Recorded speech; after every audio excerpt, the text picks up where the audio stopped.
Hello class, how are you? कैसे हैं? लाजवाब हैं, फर्स्ट क्लास हैं। तो दोस्तों आज हम स्टार्ट करने जा रहे हैं अपना topic and that is what capital gain, that is income from capital gain. Last topic हमने PGBP profit and gain from business and profession complete किया है। आई होप आपको उसमें कोई क्वेरी, कोई डाउट नहीं है। अगर है तो ऑब्वियसली आप साथ साथ उसको कंप्लीट करें, उसको क्लियर करें। ओके, आज हम शुरू कर रहे हैं कैपिटल गेन और सैलरी यानी कि एम्प्लॉयर रिलेशनशिप के बाद हाउस प्रॉपर्टी एक रेंटल इनकम, और रही बात पीजीबीपी यानी कि अपना खुद का वर्क, इन सब की टैक्सेबिलिटी हम कंप्लीट कर चुके हैं।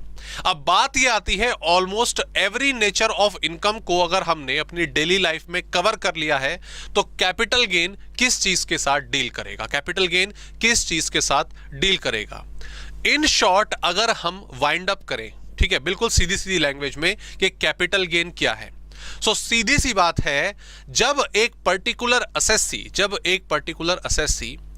अपनी किसी एसेट को बेचे और उस पर उसको प्रॉफिट हो, उस पर उसको फायदा हो, उस पर उसको गेन हो, तो वो उनकी माना जाएगा income from capital gain. For example, मान लीजिए आज से 3 या 4 साल पहले आपने कोई गोल्ड का कोई भी इक्विपमेंट जो है बाय करी, कोई गोल्ड आपने बाय करा फॉर एग्जाम्पल, ठीक है, आपने वो बाय करा था 30,000 में। 30,000 में आपने उसको आज 4 साल बाद मान लीजिए 50,000 में बेच दिया, 50,000 में बेच दिया, तो आपको प्रॉफिट कितना हुआ? 20,000 का। That's 20,000 is taxable under capital gain, under income from capital gain.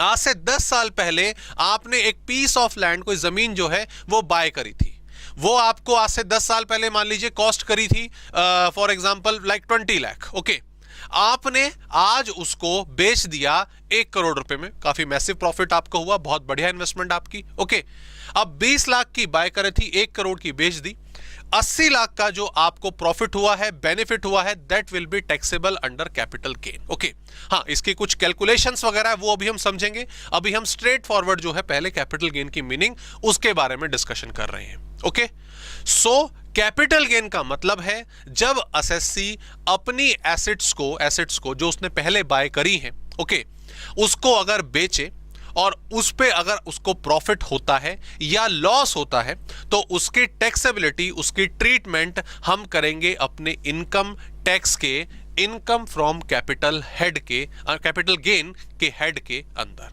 Okay, ये एक सिंपल सी मीनिंग जो हमने कैपिटल गेन की समझी। ओके, अब इस चैप्टर में हमें पढ़ना क्या है, पहले मैं आपको एक बारी ओवरव्यू देता हूं कि हम इसमें इस पर्टिकुलर चैप्टर में क्या चीज डिस्कस करने वाले हैं, क्या पैटर्न हम यहां पर डिस्कस करने वाले हैं।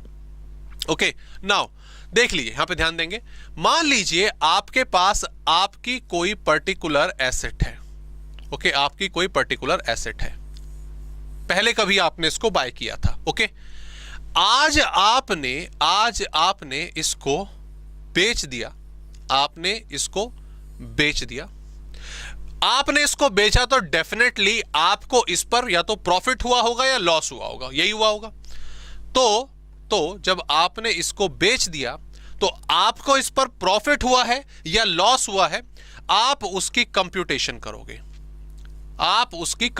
करोगे, भाई जरा कैलकुलेशन देखो, कितने में खरीदा था, कितने में बेचा है, कितने साल हो गए, ब्रोकरेज कमीशन वगैरह जो भी कुछ पे करा है जरा उनको भी एडजस्ट करो। ओके, एसेट आपकी, आपने उसको बेचा, आपने उस पर कंप्यूट करा कि मुझे इस पर प्रॉफिट हो रहा है, लॉस हो रहा है, फायदा हो रहा है, क्या हो रहा है। ओके, हम ये अज्यूम करके चल रहे हैं कि आपको इस पे प्रॉफिट देखने को मिला है, तो सीधी सी बात है, आपको इस पे प्रॉफिट हो गया। Clear, got it. प्रॉफिट होने के बाद गवर्नमेंट आ गई कि भाई हमें इस पे टैक्स चाहिए, तो आपकी तरफ से भी थोड़ी लड़ाइयां हुई कि भाई ठीक है, नहीं भाई ऐसे नहीं हो सकता, हमारी ये एसेट थी, हमने कमाई थी और आप इस पे टैक्स लगा रहे हो, ये गलत है। आमने सामने अब सरकार के सामने आ गए, सरकार ने फिर थोड़ी सहमति वाली बात करी, आपको गाजर खिलाई, सिर्फ लाठी से बात नहीं करी, आपको गाजर खिलाई। उन्होंने बोला कि ये लीजिए कोई बात नहीं, आप एक काम करिए, इस प्रॉफिट को किसी स्पेसिफिक इन्वेस्टमेंट्स में लगा दीजिए और उसके बाद अगर कुछ बच गया है, अगर कुछ रिमेनिंग है, उस पर हमें अपना टैक्स पे कर दीजिएगा। Okay, clear? तो आपके पास अपनी एक एसेट, आपने उसको बेचा, बेचकर आपने कंप्यूटेशन करी, देखा मुझे प्रॉफिट हुआ है, लॉस हुआ है, हमने एज्यूम करा कि प्रॉफिट हुआ। प्रॉफिट के बाद उस प्रॉफिट को आपने अलग अलग वेरियस स्कीम्स में, गवर्नमेंट की स्कीम्स में आपने इन्वेस्ट कर दिया। और उसके बाद अगर गवर्नमेंट कह रही है कि ठीक है भाई, हमने आपका ध्यान रखा ना, आप भी हमारा ध्यान रखो, आपका जो प्रॉफिट हुआ आपने इन्वेस्ट करा, उसके बाद अगर कुछ थोड़ा बहुत बच गया है तो कृपया करके हम उसके ऊपर टैक्स दे दीजिए, हमारा भी काम चल जाएगा और आप भी खुश हो गए। तो आपने कहा ठीक है, ओके। सो बेसिकली ये एक प्रोसेस है जो हमें अपने इस चैप्टर में फॉलो करना है, इससे रिगार्डिंग हम डिस्कशन करेंगे। लेकिन अब इसको थोड़ा सा हम लैंग्वेज में लेकर आते हैं, जो बेसिकली हम इस चैप्टर में अपने इनकम टैक्स लॉ में डिस्कस करने वाले हैं। वो चीज क्या है? जो एसेट आपने बेची है, जो एसेट आपने सेल आउट करी है, इसको एसेट ना बोलकर हम इसको बोलेंगे कैपिटल एसेट। Capital asset. याद रखिएगा इसमें जब भी कैपिटल गेन की बात हो रही है, जब भी हम कैपिटल गेन के बारे में डिस्कशन कर रहे हैं, तो कैपिटल गेन का मतलब क्या? कि हमने कोई एसेट बेची है, उसमें प्रॉफिट लॉस की बात हो रही है। तो वो जो एसेट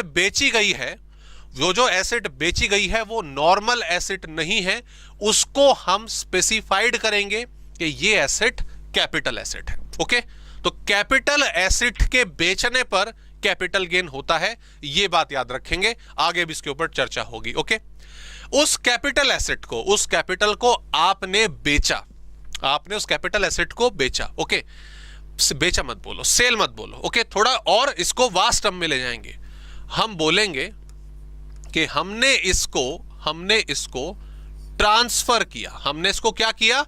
ट्रांसफर किया। ओके, सेल ट्रांसफर का ही एक पार्ट है। आपने जीएसटी पढ़ लिया, नहीं पढ़ा? जीएसटी में होता ना जैसे कि हम सेल ना बोलकर, मैंने ये अपना प्रोडक्ट बेचा, मैंने एक कस्टमर को ये प्रोडक्ट बेचा, मैंने प्राइस लिया प्लस उसमें जीएसटी ऐड कर दिया, बेचा मतलब सेल। तो सेल ना बोलकर हम उसको सप्लाई वर्ड यूज करते हैं। हम क्या वर्ड यूज करते हैं?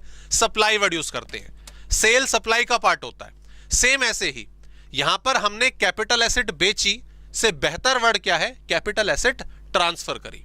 ठीक है, सेल उस ट्रांसफर वर्ड का एक हिस्सा है, और बाकी क्या क्या हिस्से हैं चर्चा का विषय होगा। ओके, सेल हो गई। ओके, यहां पे उसके बाद हम निकाल रहे हैं आपका कि प्रॉफिट हुआ या लॉस हुआ, जरा ये बताओ। तो कंप्यूटेशन दो आधार पर होगी, दो बेसिस पर होगी, दो तरीकों को हम फॉलो अप करेंगे। एक क्या है? शॉर्ट टर्म कैपिटल एसेट, और एक क्या है? Long term capital asset. Okay, जो कैपिटल एसेट हमने ट्रांसफर करी है, वो कैपिटल एसेट एक शॉर्ट टर्म कैपिटल एसेट थी, छोटे टाइम के लिए हमारे पास थी, या फिर वो लंबे टाइम से हमारे पास थी, लॉन्ग टर्म कैपिटल एसेट थी। ये दोनों हम क्वेश्चन को देखकर पता लगा लेंगे, राइट? क्लियर? डन। तो या तो कैलकुलेशन होगी शॉर्ट टर्म कैपिटल के हिसाब से या होगी लॉन्ग टर्म कैपिटल एसेट के हिसाब से। ओके जी, ठीक है, कंप्यूटेशन हमने कर ली। प्रॉफिट की अगर हम बात करें, प्रॉफिट हुआ, उसको प्रॉफिट ना बोलकर हम बोलेंगे कैपिटल गेन। उसको क्या बोला जाएगा? उसको कैपिटल गेन बोला जाएगा। यहां तक क्लियर हुआ? ओके जी।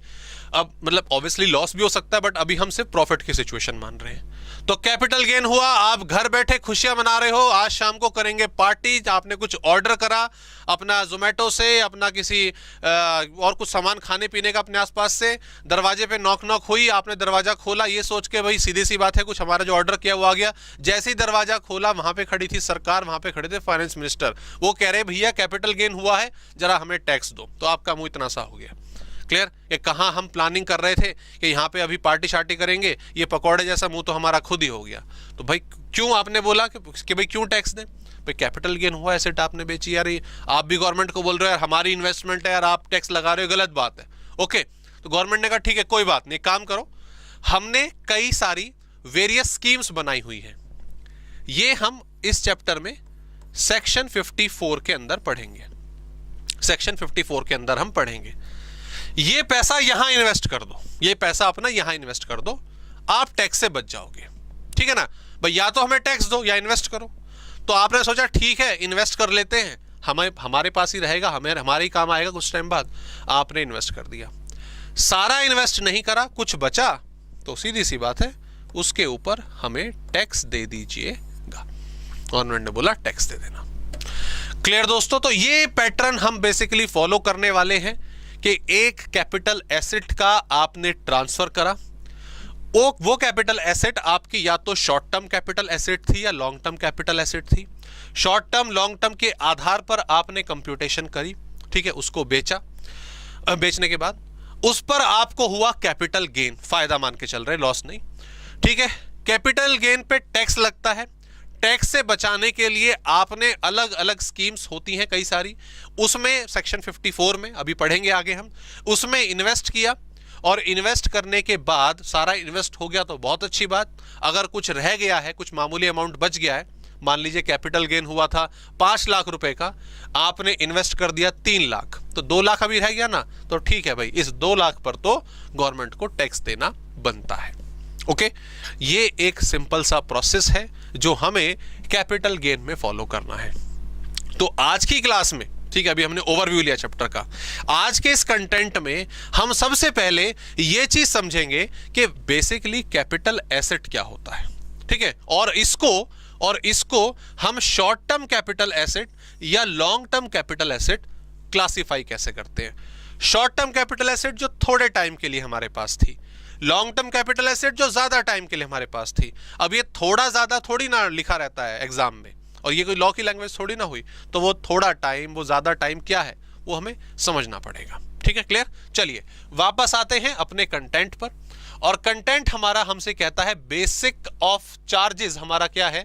तो जैसा कि हम जानते हैं 15, 16, 17 हमने पढ़ा सैलरी को लेकर, 22 से हमारा सिलसिला हुआ था, शुरुआत हाउस प्रॉपर्टी का 27 तक गया था, 28 से लेकर 44 तक, 28 से लेकर 44 तक एक लंबी दूरी हमने तय करी profit and gain, business and profession में। और यहां पर ऑब्वियसली अगला जो सेक्शन हमारा आ गया है दैट इज व्हाट, सेक्शन 45। ठीक है, और ये बेसिक ऑफ चार्ज, जहां से कैपिटल गेन सेक्शंस की हमारी शुरुआत हुई है, चार्जेबिलिटी 45 में आपकी शो है, और 45 से लेकर हम 55 ये सेक्शन कवर करेंगे। ये सभी सेक्शन कैपिटल गेन की टैक्सेबिलिटी को लेकर बनाए गए हैं, उनकी ट्रीटमेंट को लेकर बनाए गए हैं। तो क्या कहता है, अब any profit or gain arise from the transfer of capital asset, क्या लिखा हुआ है, कैपिटल एसेट, एसेट नहीं लिखा, effected in the previous year shall be chargeable to income tax under the head of capital gain. Simple सी बात, shall deem to be the income of the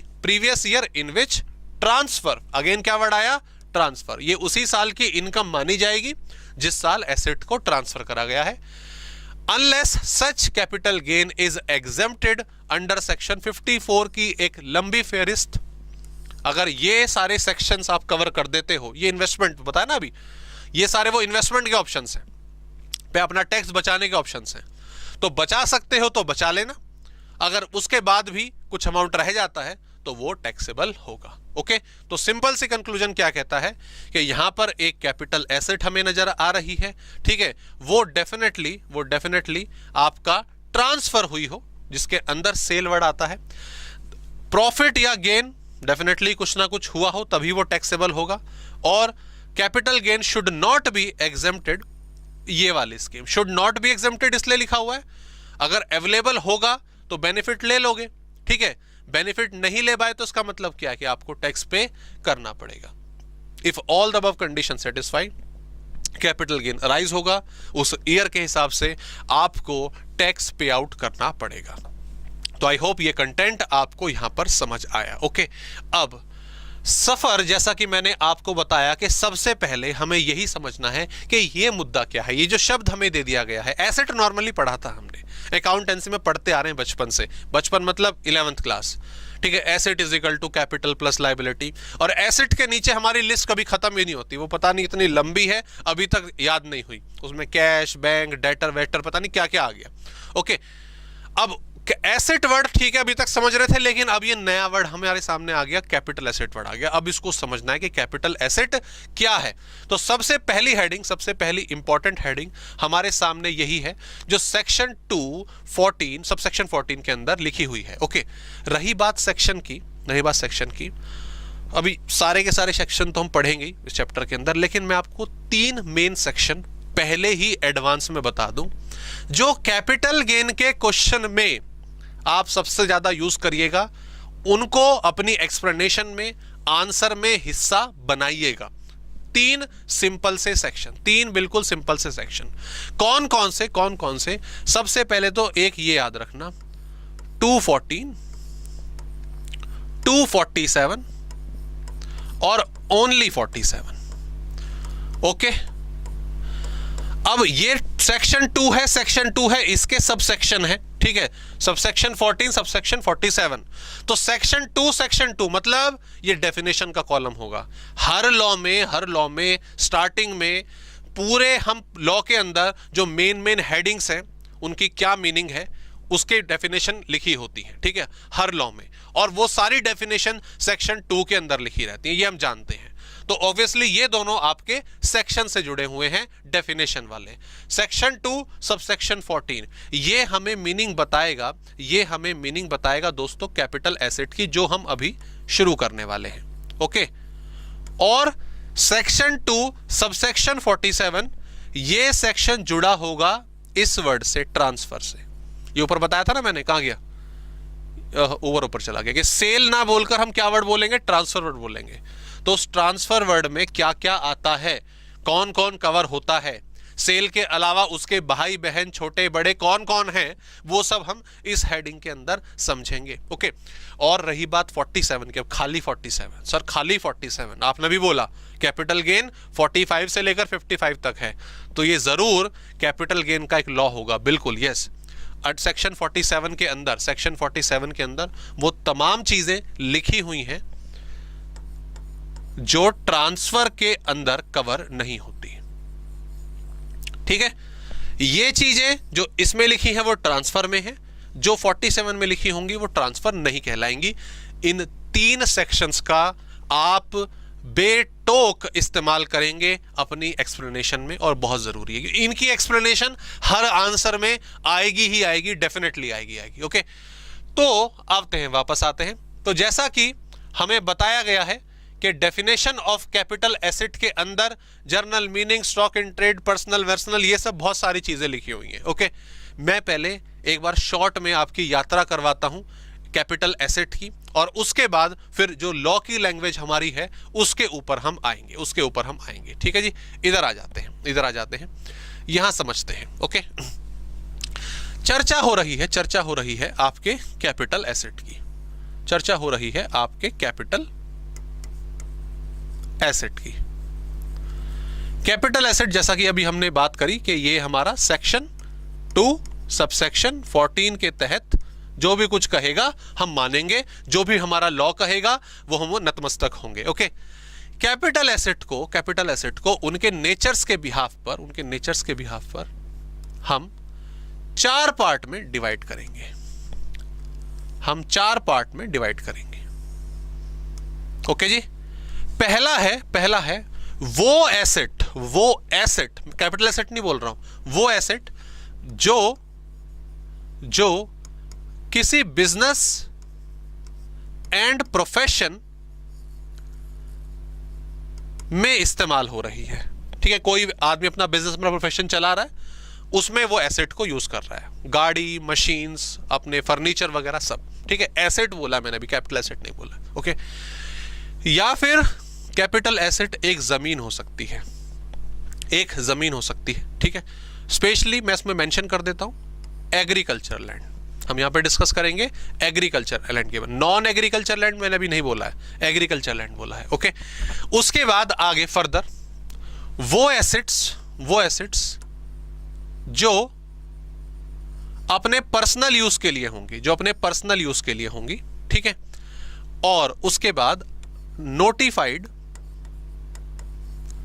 notified bonds जो government issue करती है, जो government issue करती है। Okay, तो उन एसेट्स के नेचर के बिहाफ पे, एसेट्स के नेचर के बिहाफ पर हमने 4 पार्ट में अपनी एसेट्स को डिवाइड करा है। ठीक है, एसेट्स को, अभी एसेट वर्ड है, कैपिटल एसेट नहीं है। आगे बढ़ते हैं, ध्यान देंगे। बिजनेस एंड प्रोफेशन ये कहता है, बिजनेस एंड प्रोफेशन ये कहता है कि अगर आप स्टॉक की बात कर रहे हैं और अदर एसेट की बात कर रहे हैं, आप स्टॉक की बात कर रहे हैं और अदर एसेट की बात कर रहे हैं, तो जो स्टॉक है दोस्तों उसे कैपिटल एसेट नहीं माना जाएगा, बाकी सारे के सारे कैपिटल एसेट होंगी। ओके, अगर बिजनेस एंड प्रोफेशन में आप बैलेंस शीट देख रहे हो, उस बैलेंस शीट में माफ कीजिएगा, उस बैलेंस शीट में एसेट की तरफ आ जाओ, एसेट वाले कॉलम पे आ जाओ। उस एसेट में जो भी कुछ आप देख रहे हो सारा का सारा, स्टॉक को छोड़ दो। Stock is not a capital asset. Stock को अगर बेच रहे हो, ठीक है, तो सीधी सी बात है, उस पे जो इनकम अराइज हो रही है that comes under profit and gain from business and profession, that comes under profit and gain from business and profession. इस बार ठीक था। ओके, आगे लेकिन उसके अलावा जो मशीन नजर आ रही है, जो कार नजर आ रही है, जो बिल्डिंग नजर आ रही है, ये सारी की सारी एसेट्स आपकी कैपिटल एसेट मानी जाएंगी। पहला लॉजिक हमारा क्लियर हुआ। अगली बात आती है यहां पे एग्रीकल्चर लैंड की। एग्रीकल्चर लैंड के 2 पार्ट हो सकते हैं, या तो वो एग्रीकल्चर लैंड एक अर्बन एरिया में है या फिर एक रूरल एरिया में है। ठीक है भाई, बिल्कुल, एग्रीकल्चर लैंड आपका अर्बन एरिया में भी हो सकती है, ठीक है, और एक आपका रूरल एरिया में है। हमारा लॉ ये कहता है कि भारत एक कृषि प्रधान देश है, हमारे लोगों की बहुत बड़ी आबादी कृषि पर निर्भर है और वो ग्रामीण क्षेत्रों में रहती है, अपनी गुजर बसर कर रही है। इसीलिए रूरल एरिया की एग्रीकल्चर लैंड को कैपिटल एसेट के दायरे से बाहर रखा गया है, उसको टैक्सेबिलिटी से दूर रखा गया है, जबकि दूसरी तरफ urban agricultural land is qualify as आपका agricultural land, sorry, as an capital asset. Urban को क्वालिफाई रखा हुआ। देखो, एक चीज हमें यहां पर बिल्कुल क्लियर हो गई, वो ये कि कैपिटल गेन अगर निकलेगा तो वो कैपिटल एसेट पर निकलेगा। ओके, तो कैपिटल एसेट पर गेन होगा तो गवर्नमेंट को हमें टैक्स देना पड़ेगा। यहां तक ये बिल्कुल क्लियर है।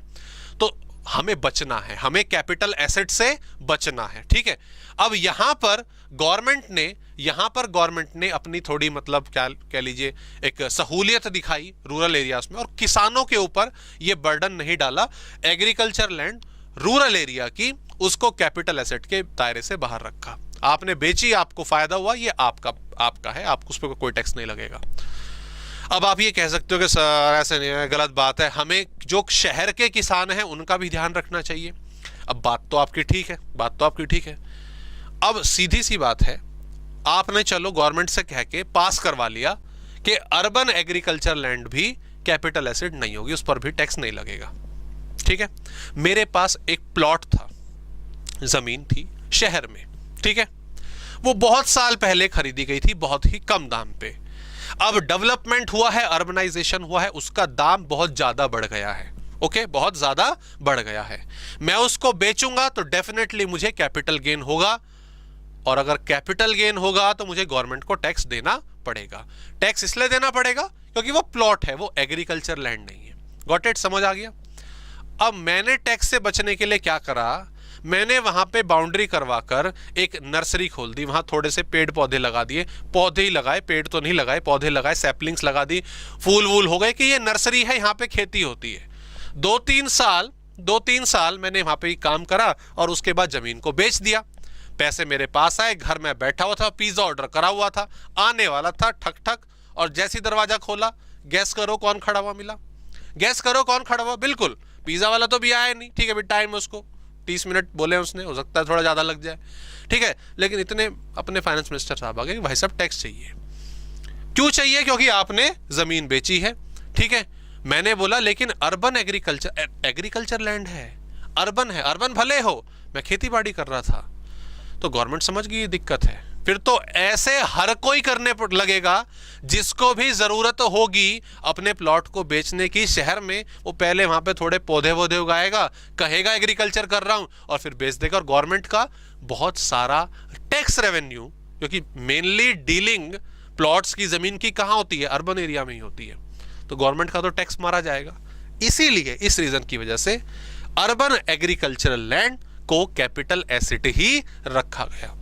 और कहां अर्बन एरिया में खेती हो रही है इतनी आप भी जानते हैं, नॉर्मली आपका रूरल एरिया में ही एग्रीकल्चर होती है। ओके, आगे बढ़ते हैं, पर्सनल की तरफ आते हैं, हमारे डेली आइटम के इस्तेमाल करने वाली चीजें। ठीक है, ये पेन, ये घड़ी, ये ब्लेजर, आपने जो कपड़े पहने बहुत अच्छे लग रहे हैं, हाँ जी, ये सब हमारी क्या है, पर्सनल चीजें हैं। अब पर्सनल में ध्यान देंगे जरा, पर्सनल में हमने इसको दो पार्ट में डिवाइड करा, एक है इमूवेबल, एक है इमूवेबल। तो इस पे लैंड बिल्डिंग यही इसके अंदर आती है, और एक है मूवेबल, ठीक है। उन सब के अलावा जो इमूवेबल है, स्पेशली जिसमें लैंड बिल्डिंग आ रहे हैं, ये सब कैपिटल एसेट क्वालिफाई करते हैं। रही बात मूवेबल की, मूवेबल के फर्दर दो पार्ट्स हैं, ठीक है। इसमें ज्वेलरी, इसमें प्रिसीशियस स्टोन्स, इसमें सेमी प्रिसीशियस स्टोन्स,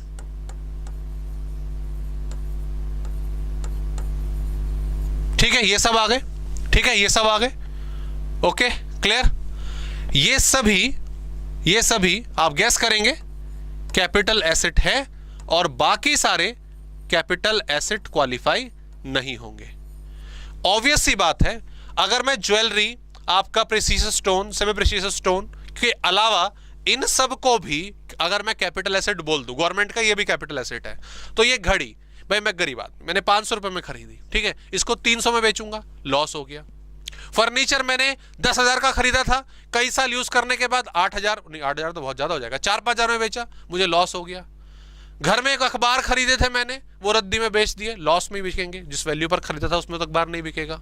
घर के बर्तन, टीवी शीवी, एसी वगैरह यूज करने के बाद कम दाम पे बिकता है। गवर्नमेंट कह रही है जब उस पर गेन होना ही नहीं, जब उन चीजों पर गेन होता ही नहीं, ऐसा तो नहीं हो सकता ना कभी भी। ये मैंने फर्नीचर बाय करा हुआ है 20,000 रुपए का, आज से 10 साल पहले, मैंने 10 साल इस्तेमाल करा और आपको बोला कि इसको 25,000 में खरीद लो, तुम खरीद लोगे क्या? बोलो, हाथ जोड़ रहा हूं, डेफिनेटली नहीं खरीदोगे। मैं हाथ जोड़ लूं, कुछ भी कह लूं कि भाई प्लीज खरीद ले, नहीं, आप मना कर दोगे, क्योंकि पता है कि भाई वैल्यू उसकी डिक्रीज हो चुकी है। तो इसलिए उसमें होना लॉस है, तो गवर्नमेंट ने उस पचड़े में हाथ ही नहीं डाला, उससे दूर रहो। नमस्ते जी, टाटा बाय बाय, हो गया, निकल गया। इधर अगर हम बात करते हैं ज्वेलरी की, प्रेसिशियस स्टोन की, सेमी प्रेसिशियस स्टोन की, इनकी वैल्यू राइज होती है। ज्वेलरी गोल्ड, सिल्वर, प्लेटिनम वगैरह, प्रेसिशियस स्टोन में डायमंड वगैरह आ गए, सेमी प्रेसिशियस में नग्न वगैरह जो होते हैं आपके, वो सब आ गए, इनकी वैल्यू बढ़ती है। तो इनको रखो ना कैपिटल एसेट में, जहां गेन होगा, जहां बिकेंगे, फायदा होगा, गवर्नमेंट को टैक्स मिलेगा। Okay, got it. एंड उसके बाद रही बात आपकी नोटिफाइड बॉन्ड्स की। आई होप ये तीनों पॉइंट क्लियर हो गए। नोटिफाइड बॉन्ड्स जो गवर्नमेंट इशू करती है, उसमें एक काम करो, इसको खाली बॉन्ड्स बोलो, ठीक है, गवर्नमेंट बॉन्ड्स बोल दो, ठीक है, गवर्नमेंट बॉन्ड्स बोलो। जो bonds notified as capital asset है, नोटिफाइड एज कैपिटल एसेट है, वो आ जाएंगे, और जो अदर हैं वो नहीं आएंगे। क्वेश्चन में मेंशन होगा, बेसिकली क्वेश्चन में मेंशन होगा। जो कुछ डिफेंस बॉन्ड हैं, जो कुछ गोल्ड बॉन्ड्स हैं जो गवर्नमेंट ने इशू करे हुए, आपको याद होगा आज से 4-5 पहले, 4-5 नहीं, कितने हो गए, 2015 में, 6 साल हो गए लगभग, ठीक है। 6 साल पहले हमारे प्रधानमंत्री जी ने स्कीम निकाली थी कि अपना सोना मुझे दे दो। अपना सोना मतलब नींद नहीं, गोल्ड मुझे दे दो। तो क्यों दे दो भाई? हमारे जो बॉन्ड्स है वो हम इशू कर रहे हैं, घर में पड़ा हुआ है गोल्ड आपका, हमें दे दीजिए, हम उसका रिजर्व क्रिएट करके अपने अदर एक्टिविटीज में इन्वेस्ट करेंगे। जब आपको चाहिए होगा वापस ले लेना, 5 साल शायद उसकी टाइम अवधि है, वापस ले लेना, और उस पर जो आपको मुनाफा होगा, फायदा होगा, उस पर कोई भी टैक्स नहीं लगेगा। ओके, क्योंकि तभी तो लोग देंगे, वरना कौन दे रहा है। तो ऐसी स्कीम्स जो गवर्नमेंट स्पेशली नोटिफाइड कर देती है कि भाई ये बॉन्ड्स अगर आगे चल के बिकेंगे, इन पे फायदा होगा, तो टैक्स नहीं लगेगा, तो वो कैपिटल एसेट में नहीं आएंगे, और सीधी सी बात है बाकी जो है आएंगे। वो मेनली क्वेश्चन में मेंशन होता है, ठीक है। तो अब क्वेश्चन में मेंशन होता है तो अंदाजा ये कि चांसेस है कि इसका क्वेश्चन नहीं बनता, नॉर्मली इसका क्वेश्चन जो है वो पूछा नहीं जाता है। ओके, सो ये क्राइटेरिया जो हमने देखा, ये है क्राइटेरिया जो हमने देखा आपका कैपिटल एसेट के अंदर, कि हम इन 4 पार्ट में इनको कवर कर रहे हैं, डिवाइड कर रहे हैं। बिजनेस एंड प्रोफेशन, स्टॉक जो है वो कैपिटल एसेट नहीं है, बाकी सब है। एग्रीकल्चर लैंड, आपकी जो रूरल एरिया है वो नहीं है, अर्बन वाली है। पर्सनल में हमने देखा जहां पर रेट बढ़ते हैं, जहां गेन हो सकता है, गवर्नमेंट ने उसी को कैपिटल एसेट की कैटेगरी में रखा है, और बॉन्ड्स नोटिफाइड होंगे, ठीक है, कौन है कौन नहीं है। अगर इसमें मैं आपसे अब एक क्वेश्चन पूछूं, ठीक है, चलिए मुझे जरा बताइए कि कार कैपिटल एसेट है या नहीं है, बताओ। Car is a capital asset और नॉट, बताइए प्लीज। हाँ जी, कोई कह रहा है, कोई कह रहा नहीं है। ध्यान दीजिए, इसमें पूरा हम स्पेसिफाई करेंगे, पूरी क्या नाम है, इसको क्लियर करेंगे कि इसकी मीनिंग क्या है। अगर कार बिजनेस एंड प्रोफेशन के लिए इस्तेमाल हो रही है, अगर वो कार बिजनेस एंड प्रोफेशन के लिए इस्तेमाल हो रही है, तो सीधी सी बात है ये कैपिटल एसेट के लिए क्वालिफाई कर जाएगी, क्योंकि बिजनेस प्रोफेशन में सिर्फ स्टॉक जो है वो कैपिटल एसेट नहीं होता। लेकिन अगर वो कार अपने पर्सनल यूज के लिए है, तो डेफिनेटली उस सिचुएशन में ये क्वालिफाई नहीं करेगी, ठीक है। तो ये हमें जो क्राइटेरिया है वो क्लियर होना चाहिए। ऐसे ही मैं आपसे बोलूं कि जमीन, ओनली जमीन, लैंड, क्वेश्चन में मेंशन नहीं है कि ये एग्रीकल्चर लैंड है या नॉर्मल लैंड है, नॉन एग्रीकल्चर, ये मेंशन नहीं है क्वेश्चन में। बताओ आप क्या करोगे? हाँ जी, क्वेश्चन में मेंशन नहीं है, तो इसको भी पूरा का पूरा एक्सप्लेन करेंगे कि if a land is NaL, ठीक है, नॉन एग्रीकल्चर लैंड, अगर वो नॉन एग्रीकल्चर लैंड है तो ये हमेशा क्वालिफाई करेगी कैपिटल एसेट में, चाहे रूरल हो चाहे अर्बन हो, ओनली लैंड अगर बोला हुआ है, ठीक है। लेकिन अगर ये एग्रीकल्चर लैंड के लिए क्वालिफाई करती है, मतलब इस पे खेती बाड़ी होती है, तो फिर चेक करा जाएगा। अगर हम अर्बन की बात कर रहे हैं तो ये कैपिटल एसेट होगी, लेकिन अगर ये रूरल है तो फिर ये कैपिटल एसेट नहीं होगी। ओके, तो गांव में अगर कोई घर वाली जमीन बेचता है ना, that is qualify under capital gain, उसको कैपिटल गेन के तहत मानेंगे, मतलब कैपिटल एसेट के तहत मानेंगे। अब गेन होता है नहीं होता वो एक अलग मसला है, वो एक अलग डिस्कशन है, ठीक है। तो खाली जमीन देखकर उत्सुक मत हो जाना, ठीक है। Mister A sold his land in a rural area, तो एकदम से मत हो जाना कि भाई अरे रूरल दिख गया कैपिटल एसेट बाहर, नहीं, ये नहीं है क्वालिफाई, इतनी जल्दी नहीं। समझो, अगर वो नॉन एग्रीकल्चर लैंड है तो डेफिनेटली वो क्वालिफाई करेगी एज एन कैपिटल एसेट, क्योंकि फिर वो इमूवेबल, पर्सनल यूज वाली इमूवेबल एसेट है। क्लियर? तो फिर वो कैपिटल एसेट के लिए क्वालिफाई करेगी। ओके, सो आई होप ये वाला चार्ट जो हमने हायरार्की बनाई है, जो स्ट्रक्चर बनाया है, ये आपको क्लियर हुआ होगा 4 पार्ट्स में और उसके अलग अलग सेक्शंस। ओके, अब इसको पढ़ते हैं, अब इसको डिस्कस करते हैं, जो हमें हमारी लॉ की जो लैंग्वेज है वो कह रही है। और यस, जो हमारा सेक्शन है वो क्या है दोस्तों? सेक्शन 2 सबसेक्शन 14, ठीक है जी। Capital asset mean property of any kind held by assessee whether or not connected with his business or profession. अगर वो बिजनेस एंड प्रोफेशन के लिए है या नहीं है, फिर भी वो कैपिटल एसेट है। हर प्रकार की asset, movable, immovable, tangible, intangible, हर एसेट कैपिटल एसेट है, ठीक है। लेकिन पूरे नहीं हुआ ना, एक्सक्लूजन, उसने बोला क्या क्या नहीं जुड़ेगा, क्या क्या नहीं आएगा कैपिटल एसेट के अंदर। तो सबसे पहला पॉइंट तो यही आ गया, स्टॉक इन ट्रेड।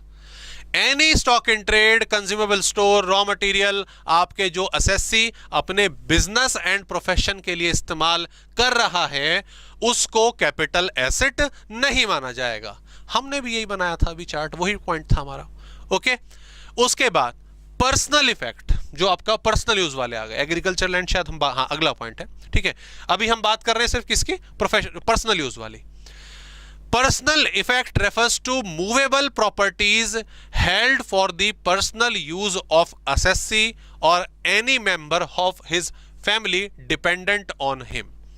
जो भी कुछ पर्सनल यूज के लिए हम मूवेबल प्रॉपर्टी इस्तेमाल कर रहे हैं, मूवेबल प्रॉपर्टी इस्तेमाल कर रहे हैं अपने पर्सनल यूज के लिए, अपने पर्सनल यूज के लिए, ओके, तो उसको हम आपका कैपिटल एसेट नहीं मानेंगे। क्या वर्ड लिखा हुआ, एक्सक्लूजन, नहीं मानेंगे। तो बता रखा है personal motor, house furniture, electric appliances for personal use, ये सभी आपका नहीं माने जाएंगे।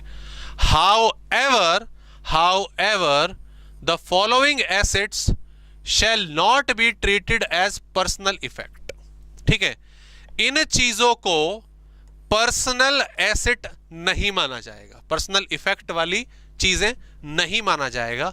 और अगर पर्सनल इफेक्ट वाली चीजें नहीं माना जाएगा तो सीधी सी बात है ये कैपिटल एसेट होंगी। थोड़ा घुमाकर डेफिनेशन लिखी है हमने, उसको सिंप्लीफाइड करा है। वो कौन कौन सी चीजें हैं, ज्वेलरी एंड बुलियन, आपके जो है सारे के सारे गोल्ड, सिल्वर, प्लेटिनम, किसी प्रकार की ज्वेलरी जो है, ठीक है, जो आपके इवन बर्तनों में भी आपकी लग रही है, वो भी आपका कैपिटल एसेट के अंदर क्वालिफाई नहीं करेंगे। ठीक है, सॉरी, कैपिटल एसेट के अंदर क्वालिफाई करेंगे। आर्कियोलॉजिकल कलेक्शन, जो एंशिएंट टाइम के पुराने रखते हैं ना, कोई हड़प्पा संस्कृति के उठा के आपने कहीं से ले आए, खरीद लिए, ये इस महाराजा की तलवार, घर में स्कल्पचर्स वगैरह रखे हुए हैं, वो आपके स्कल्पचर्स है, आर्कियोलॉजिकल कलेक्शंस है। ड्राइंग एंड पेंटिंग आपने लगा रखी है घर में, एम.एफ. हुसैन की, पिकासो की पेंटिंग, तो महंगी होती है, तो these are not personal assets, these are like आपका कैपिटल एसेट्स। और एनी वर्क ऑफ आर्ट, वही जो पेंटिंग्स, ड्राइंग्स वगैरह, ये सब जो काफ़ी एक्सपेंसिव वे में खरीदी और बेची जाती हैं। ओके, तो ये पर्सनल इफेक्ट में नहीं माना जाएगा। इससे मैं आपको एक चीज़ और डिस्कस करना चाहता हूँ, ठीक है, हाँ यहाँ पे लिखा हुआ है, कोई नहीं, पहले हम डिस्कस करते हैं, वो लिख दिया मैंने उसमें। ये बताइए मुझे कि आपके घर में बर्तन है, आपके घर में बर्तन है, ठीक है, अमीर आदमी आपके घर में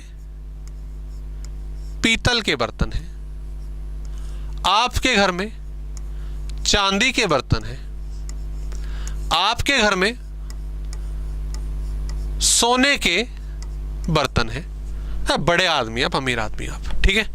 अब इसको आप अपने यूटिलिटीज में क्वालिफाई करते, मतलब यूज करते हैं कि भाई यार ये हमारे अपने पर्सनल यूज के लिए, ये हमारे पीतल के, चांदी के, सोने के बर्तन हमारे दादा परदादा ने खरीदे थे, आज तक इस्तेमाल हो रहे हैं और हम खाना इसमें खाते हैं, आप ऐसा बताते हैं हमें बुलाया तो कभी है नहीं, कभी बुलाओ तो पता चले, ओके, ये कौन सा है, थाला जो भी है पता चले, ओके।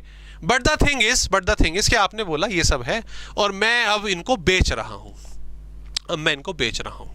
अब ये चांदी, सोने के बर्तन, पीतल का भाव तो चलो फिर भी इतना नहीं भरता है, ठीक है, इतना नहीं, उसको हम राइज हम देखते हैं, तो पीतल ठीक है, समझ आता है। चांदी का तो दाम एक प्रेसिशियस मेटल के अंदर आता है आपका चांदी, तो ये अब क्या करें इसका, बताओ, ये तो रेट बहुत बढ़ गया है। आप कह रहे हो पर्सनल यूज, अपने खाना खाते हैं हम इसमें, ठीक है, वो कहते हैं ना उसमें चांदी के बर्तन में अगर कुछ खाएं तो उसके जो भी कुछ उसके अंदर कंपोनेंट्स होते हैं वो अच्छे बढ़ जाते हैं, आपको फ़ायदा मिलता है, आपकी सेहत के लिए अच्छा होता है, कहते हैं ऐसा, डेफिनेटली होता भी है। हम गोल्ड में भी खाते हैं, गोल्ड में खाना खाते हैं, अरे मतलब कौन हो भैया तुम, कौन से राजा महाराजा धीराज हो, बताओ ज़रा। ये सब आपने बेच दिए, गवर्नमेंट आ गई, वही दरवाजे पे वहीं खड़े हैं, वो घर के बाहर ही खड़े रहते हैं तुम्हारे, जैसे तुम कुछ बेचते हो उन्हें पता चल जाता है।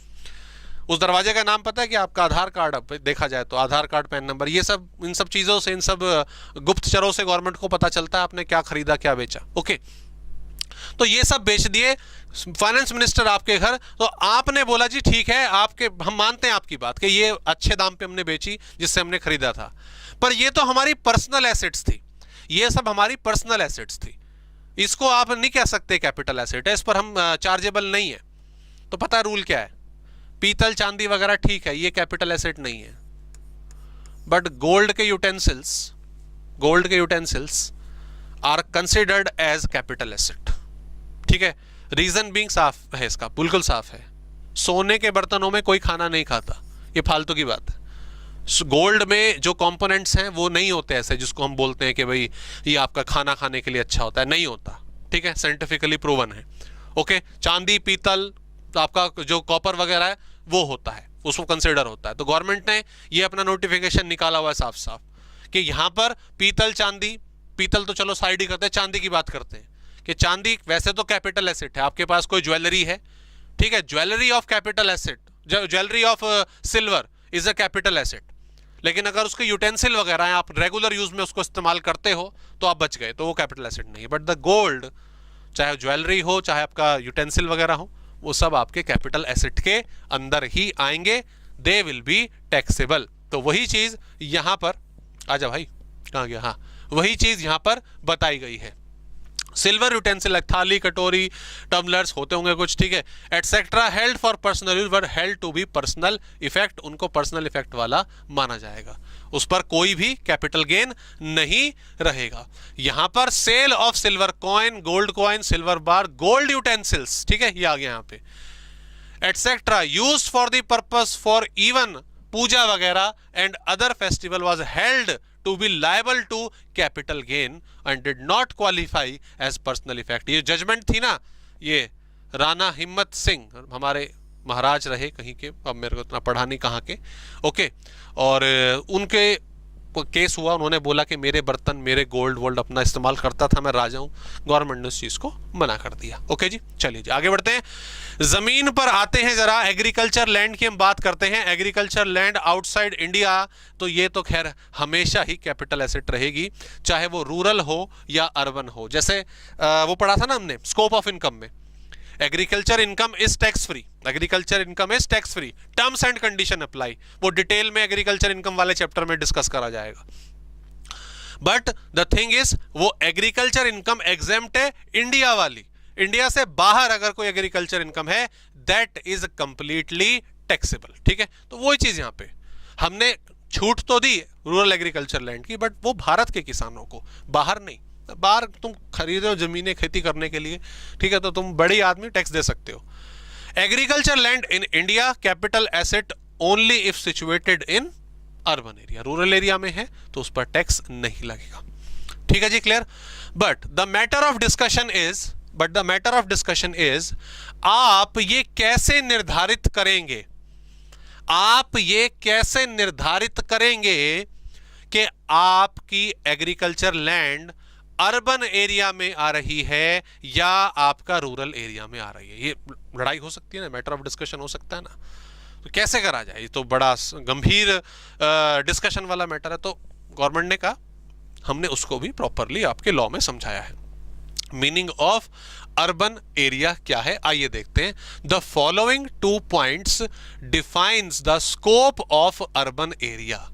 Any area situated with in the local limits of municipalities, जो म्युनिसिपल कॉरपोरेशंस होती हैं, जैसे दिल्ली में एमसीडी है, मुंबई में आपका बीएमसी है, हर सिटी की अपनी म्युनिसिपल कॉरपोरेशन होती है, तो जो उनकी लिमिट है board, having a population of 10,000 और मोर। ठीक है, जिस भी म्युनिसिपैलिटी की जो लोकल लिमिट है उसमें अगर पॉपुलेशन 10,000 से ज्यादा है, और वो होती है 10,000 से ज्यादा, वो सब अर्बन एरिया के अंदर आएंगे।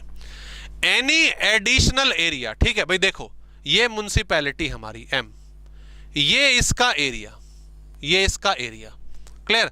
तो ये 10,000 की पॉपुलेशन से ज्यादा वाला, 10,000 या 10,000, 10,000 और मोर, तो ये तो म्युनिसिपैलिटी, ये तो अर्बन एरिया है ही, इसको तो अर्बन एरिया मानेंगे। साथ ही any additional area beyond the local limit of the above mentioned municipality या कंटेनमेंट बोर्ड, कैंट एरिया जो होते हैं, to the extent provided in the table given below. क्या कह रहा है, जरा देखें, नीचे टेबल आ गई हमारी, क्या कहता है, इस पॉइंट को यहां पर हम लिख सकते हैं, पढ़ लेते हैं, चलो यहां पर तो ऐसे ही, population of the area as per the latest census published before the commencement of relevant previous year. मतलब जिस प्रीवियस ईयर की हम स्टडी कर रहे हैं, जिसके लिए टैक्स निकाला जाएगा, you know the meaning of previous year, okay, उससे पहले उस एरिया की जो पॉपुलेशन पब्लिश हो रखी है, उस एरिया की जो पॉपुलेशन पब्लिश हो रखी है। शॉर्टेस्ट एरियल रूट हवा में फ्रॉम द लोको लिमिट्स, लोकोमीटर्स जो होता है एरिया तय करता है, of the municipality containment area, okay, 10,000 से 1 लाख, 10,000 से 1 लाख 2 किलोमीटर तक, ठीक है, 2 किलोमीटर तक, 1 लाख से 10 लाख 6 किलोमीटर तक, और सीधी सी बात है 10 लाख से ज्यादा 8 किलोमीटर तक अर्बन एरिया माना जाएगा। मतलब इसको मैं यहां पे बताता हूं। ओहो सॉरी, माफ कीजिएगा, अबे क्या है, हाँ अब ठीक है, ध्यान देंगे।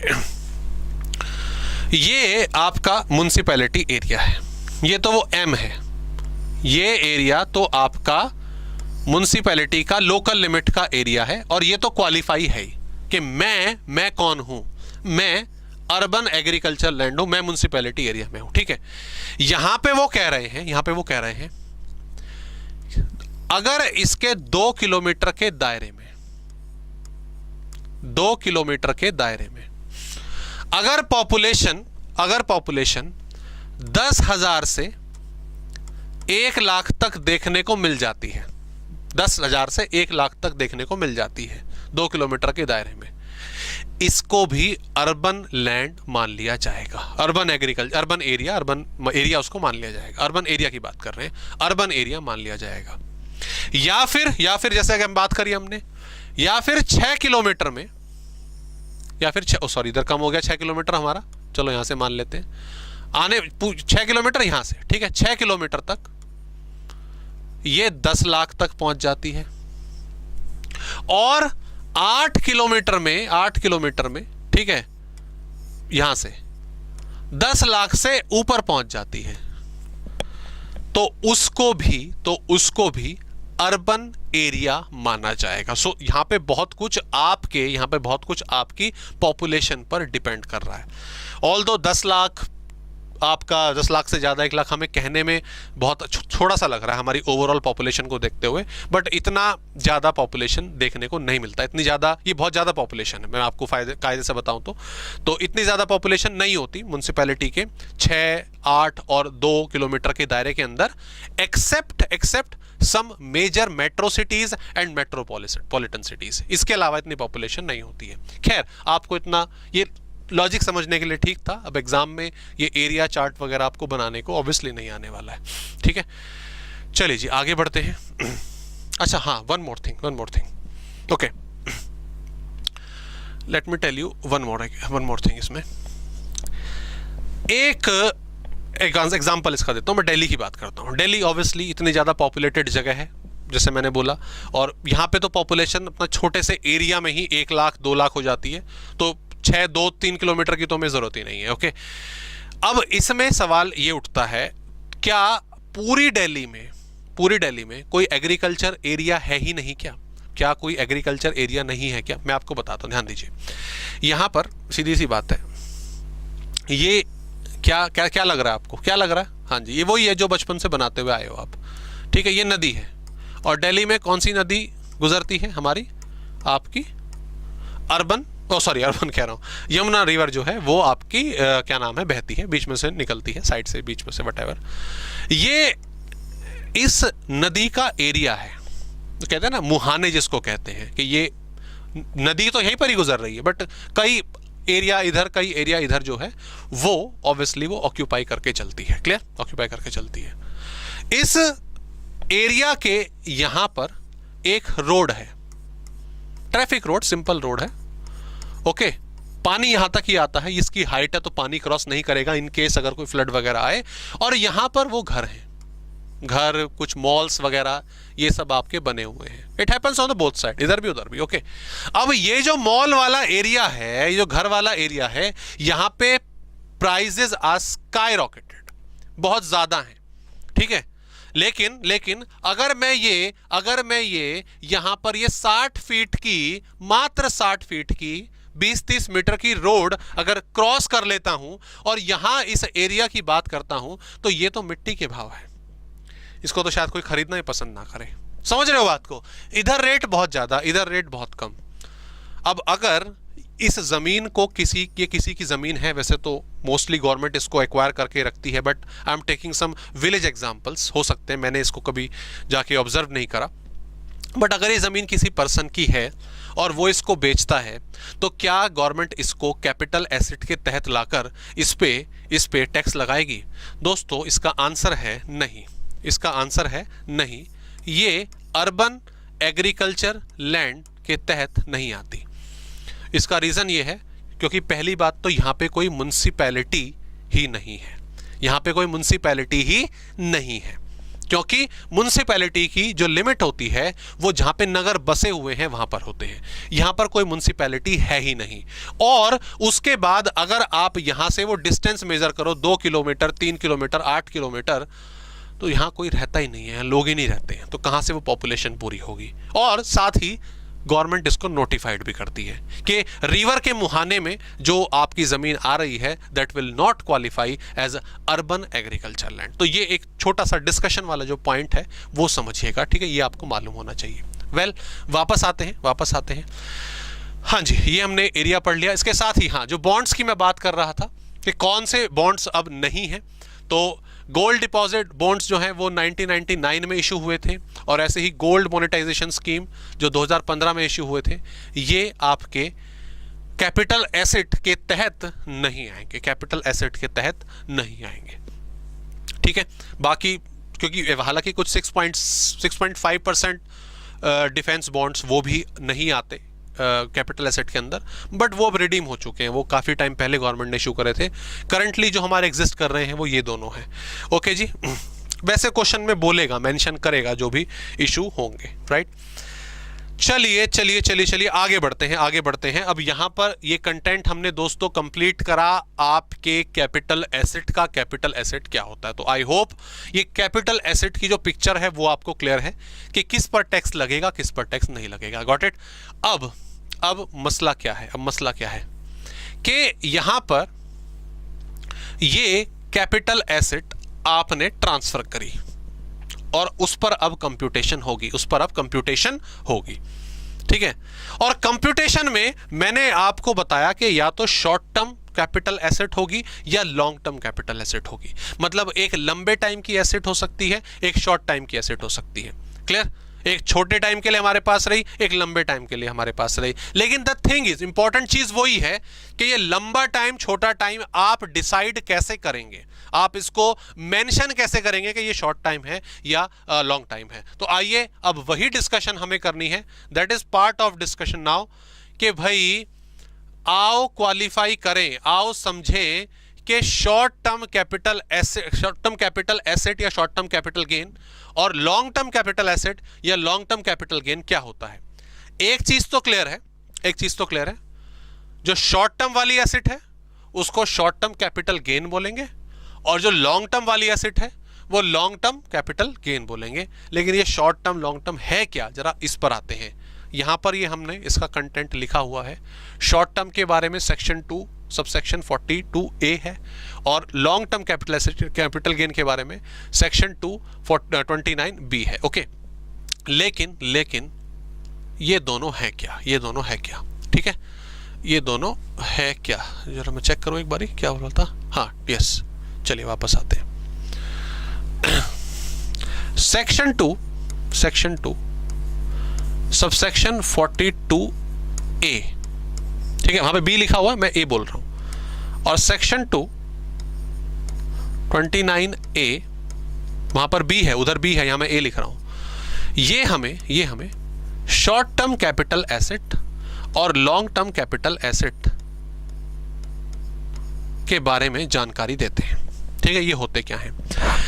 एक कैपिटल एसेट को हम क्वालिफाई कैसे करेंगे कि ये लॉन्ग टर्म है या आपका शॉर्ट टर्म है? ध्यान देंगे। एक पर्टिकुलर एसेट, गोल्ड मान लेता हूं, गोल्ड तो अब क्लियर ही नहीं कि गोल्ड जो है हमारा वो आपका कैपिटल एसेट में क्वालिफाई होता है। ओके, ये एक पर्टिकुलर इंडिविजुअल ने, मैं एज्यूम कर रहा हूं यहां पे कि 2016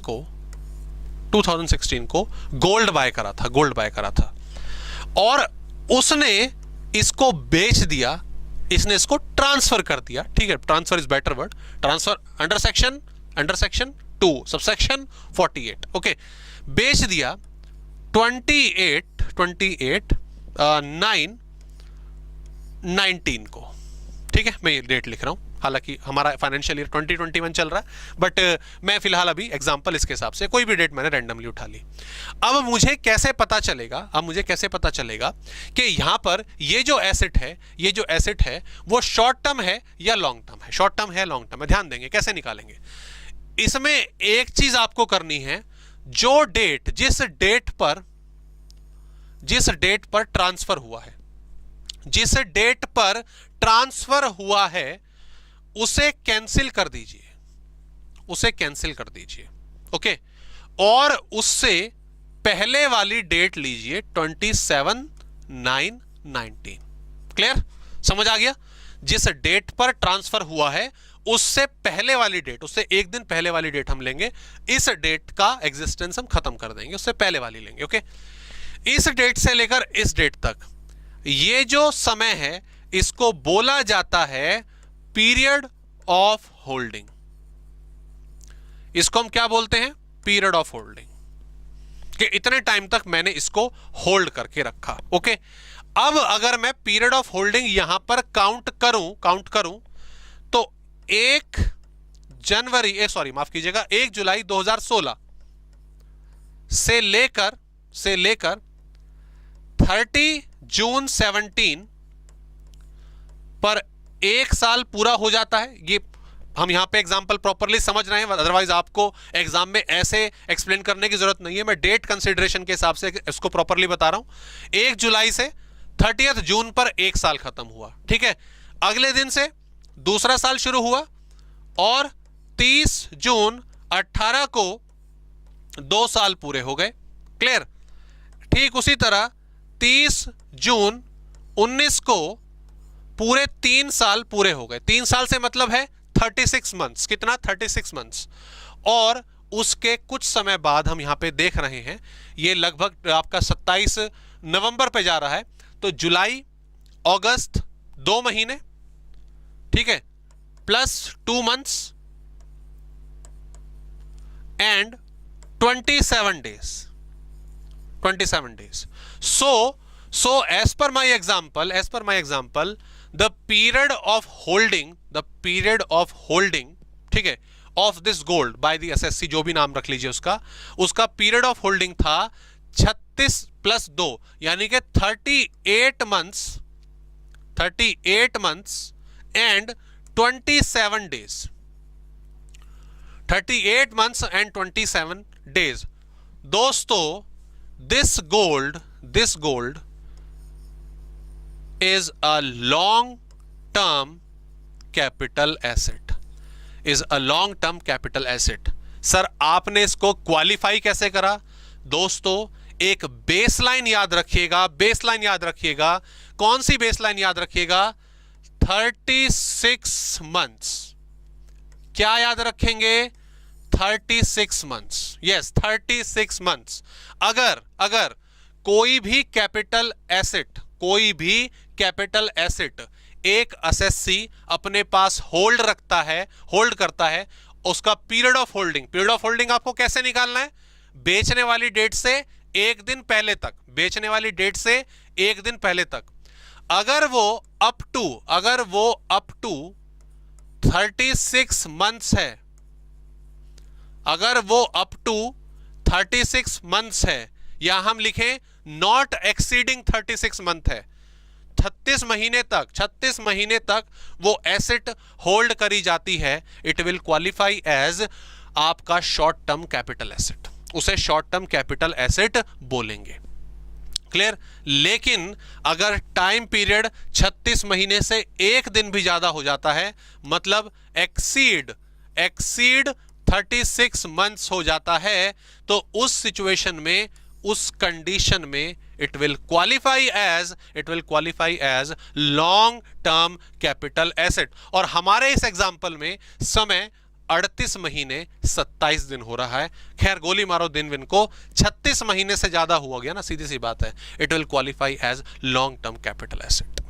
ओके, सो ये समय अवधि इंपॉर्टेंट है, 36 मंथ्स। ओके, नाउ आगे बढ़ते हैं। अब ऐसे ही मान लीजिए आपको बोला गया कि इसी एग्जांपल की बात करते हैं, सेम एग्जांपल की बात करते हैं।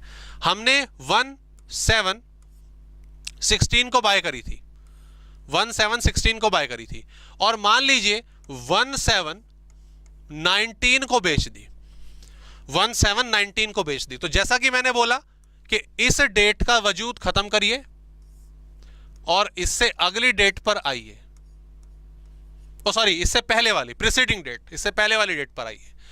If you are counting it is exactly 36 months, 3 साल।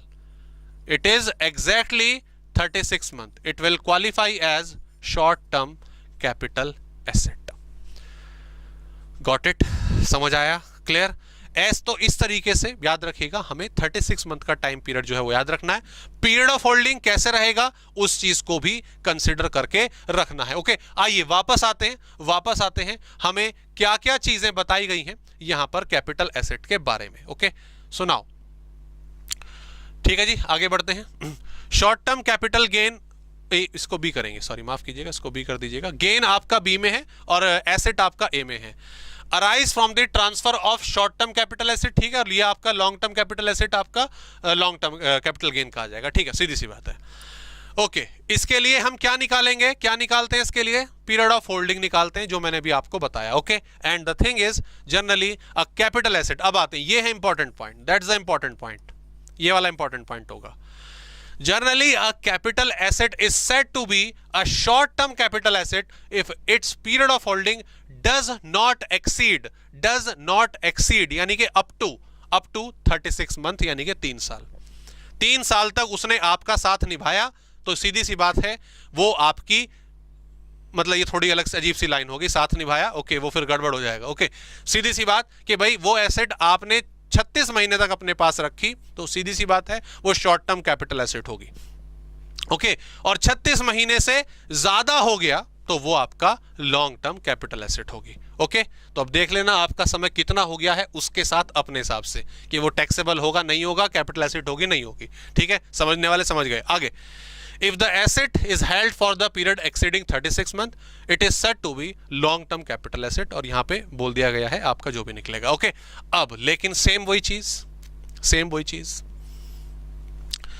आप रुकते थोड़ी ना हो, बार बार गवर्नमेंट से लड़ने पहुंच जाते हो। ठीक है, गवर्नमेंट ने बोला 36 महीने लेके चलेंगे, पहले तो आप खुश थे, लेकिन कुछ स्पेसिफिक केसेस में आपकी गवर्नमेंट से लड़ाई शुरू हो गई कि यार 3 साल बहुत लंबा समय होता है सरकार, 3 साल 36 महीने बहुत लंबा समय होता है, कुछ तो छूट दो, कुछ तो। गवर्नमेंट ने कहा कहां, क्या दिक्कत है तुम्हें, मतलब क्या 36 महीने कुछ नहीं, ऐसे बीत जाते हैं। गवर्नमेंट ने कहा ऐसे बीत तो जाते हैं, तो सॉरी आपने बोला ऐसे बीत तो जाएंगे, लेकिन सारे केसेस में नहीं बीतते। अच्छा जरा वो केसेस समझाओ, गवर्नमेंट ने बोला। गवर्नमेंट ने कहा जरा शेयर खरीद के देखो किसी कंपनी के। शेयर एक ऐसी चीज है आप खरीदते हो जो आज खरीदा कल फायदा हो गया, कल बेचना है। ठीक है, तो फटाफट फ्रीक्वेंटली डिसीजन लिया जाता है। ठीक है, जमीन थोड़ी ना है, जमीन घर खरीदा, ठीक है, बहुत लंबे टाइम तक इस्तेमाल करते हैं, बट शेयर क्या है, आज खरीदा कल बेचा। ठीक है, 1 साल तो 1 साल ही बहुत लंबा टाइम हो जाता है। ठीक है, अब 1 साल में मान लो किसी को प्रॉफिट हो गया बढ़िया, वो बेचना चाहता है, लेकिन वो नहीं बेच रहा, क्यों? कि यार 3 साल नहीं हुए, अभी लॉन्ग टर्म कैपिटल एसेट नहीं हुई, उसमें शायद हमें कुछ फायदा मिल जाए, वगैरह वगैरह तमाम चीजें दिमाग में। तो ऐसे कैसे करें? गवर्नमेंट ने भी कहा बात तो सही है आप लोगों की, सही आपने मुद्दा उठाया है। तो फिर गवर्नमेंट ने कुछ नोटिफिकेशंस निकाली और कुछ एक्सेप्शंस दे दी, गवर्नमेंट ने एक्सेप्शंस ये दे दी कि हम कैपिटल एसेट शॉर्ट टर्म है या लॉन्ग टर्म है, वो 36 महीने के हिसाब से ही देखेंगे। वो 36 मंथ वाला जो हिसाब है, 3 ईयर वाला, वही रहेगा। एक्सेप्ट कुछ केसेस में, कुछ कैपिटल एसेट में हम पीरियड स्पेसिफाई कर देते हैं, इस केस में पीरियड ऑफ होल्डिंग इतना रहेगा। जैसे कि जो भी आपके लिस्टेड शेयर्स हैं और जो भी आपके अनलिस्टेड शेयर्स हैं, मतलब शेयर्स के केस में, शेयर्स के केस में आपका क्या टाइम पीरियड रहेगा? अगर इक्विटी और प्रेफरेंस शेयर्स, अगर इक्विटी और प्रेफरेंस शेयर्स दोनों के दोनों शेयर्स मान लो, चलो इसमें कंफ्यूजन मत रखो, अगर वो लिस्टेड है, लिस्टेड बोले तो वो स्टॉक एक्सचेंज पे ट्रेड कर रहे हैं, वो स्टॉक एक्सचेंज पे ट्रेड कर रहे हैं, तो उनका टाइम पीरियड 12 महीने माना जाएगा। 12 महीने तक है तो शॉर्ट टर्म, 12 महीने से ज्यादा है तो लॉन्ग टर्म। तो शेयर में तो छूट मिल गई। कौन से शेयर? लिस्टेड वाले, याद रखिएगा। अनलिस्टेड में जो लिस्टेड नहीं है, जो शेयर स्पेसिफिकली रिटर्न एग्रीमेंट पर ट्रांसफर होते हैं, मोस्टली प्राइवेट कंपनीज की हम बात कर रहे हैं, उसमें पीरियड आपका 24 महीने रहेगा। तो ये गवर्नमेंट ने मेंशन कर दिया, ठीक है। शेयर्स लिस्टेड हैं तो 12 महीने, अनलिस्टेड हैं तो आपका 24 महीने का समय, उस हिसाब से आप देख लेना। Month listed securities, debenture, bonds वगैरह, ठीक है, इसमें 12 महीने रहेगा। Okay. Units of UTI, mutual funds वगैरह से रिलेटेड जो काम देखते हैं हमारे यूटीआई वाले, चाहे वो लिस्टेड हो या अनलिस्टेड हो, दोनों 12 महीने रहेगा, ठीक है।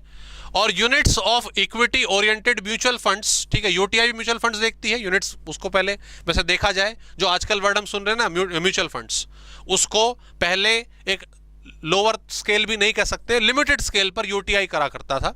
अब तो म्यूचुअल फंड्स, बैंक्स वगैरह खूब अपने निकालने लग गए हैं, ओके। लेकिन इक्विटी वाले, ओनली इक्विटी ओरिएंटेड फंड, ठीक है। अब जिसमें मतलब 75% इन्वेस्टमेंट जो है वो इक्विटी शेयर में ही होती है। अब ये डिटेल में मैं आपको एफएम में बताऊंगा, यहाँ पे इसको हम डिस्कस नहीं करेंगे, ठीक है।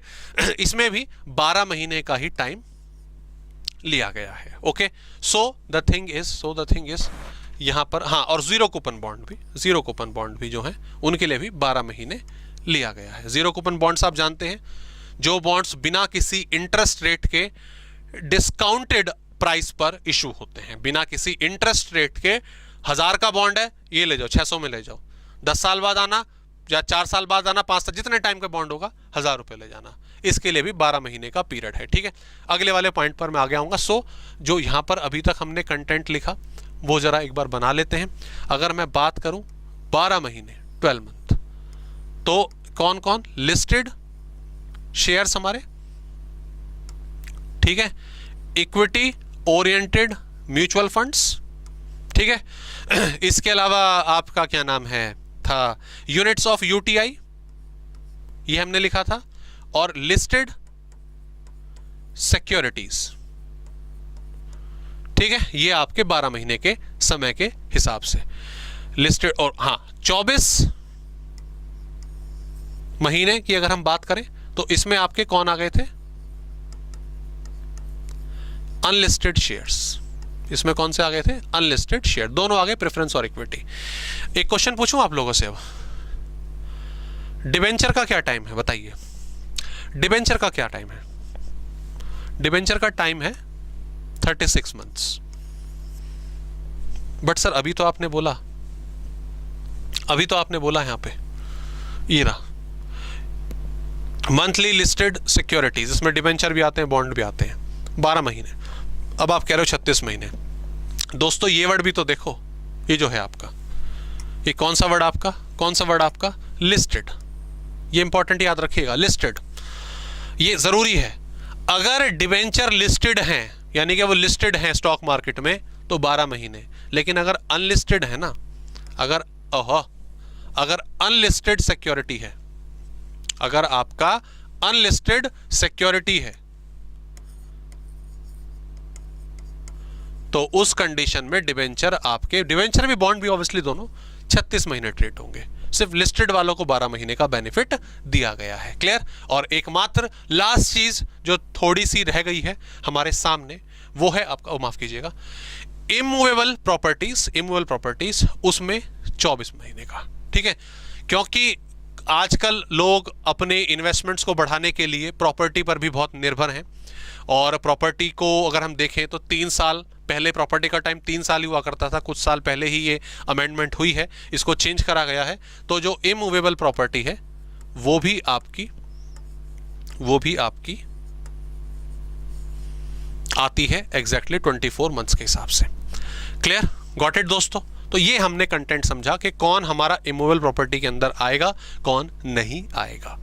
क्लियर? चलिए एक छोटा सा ब्रेक लेते हैं, उसके बाद अगली हेडिंग पर हम मूव ऑन करेंगे जो हमारी रिलेटेड होगी कि पीरियड ऑफ होल्डिंग कुछ केसेस में, स्पेशल केसेस में कैसे निकलता है, ठीक है। एंड उसके बाद हम देखेंगे yes our main content that is what computation, ठीक है। किस तरीके से हम कंप्यूटेशन ऑफ कैपिटल गेन करते हैं, किस तरह से कैपिटल गेन निकाला जाता है। Got it? चलिए मिलते हैं आपसे एक छोटे से ब्रेक के बाद।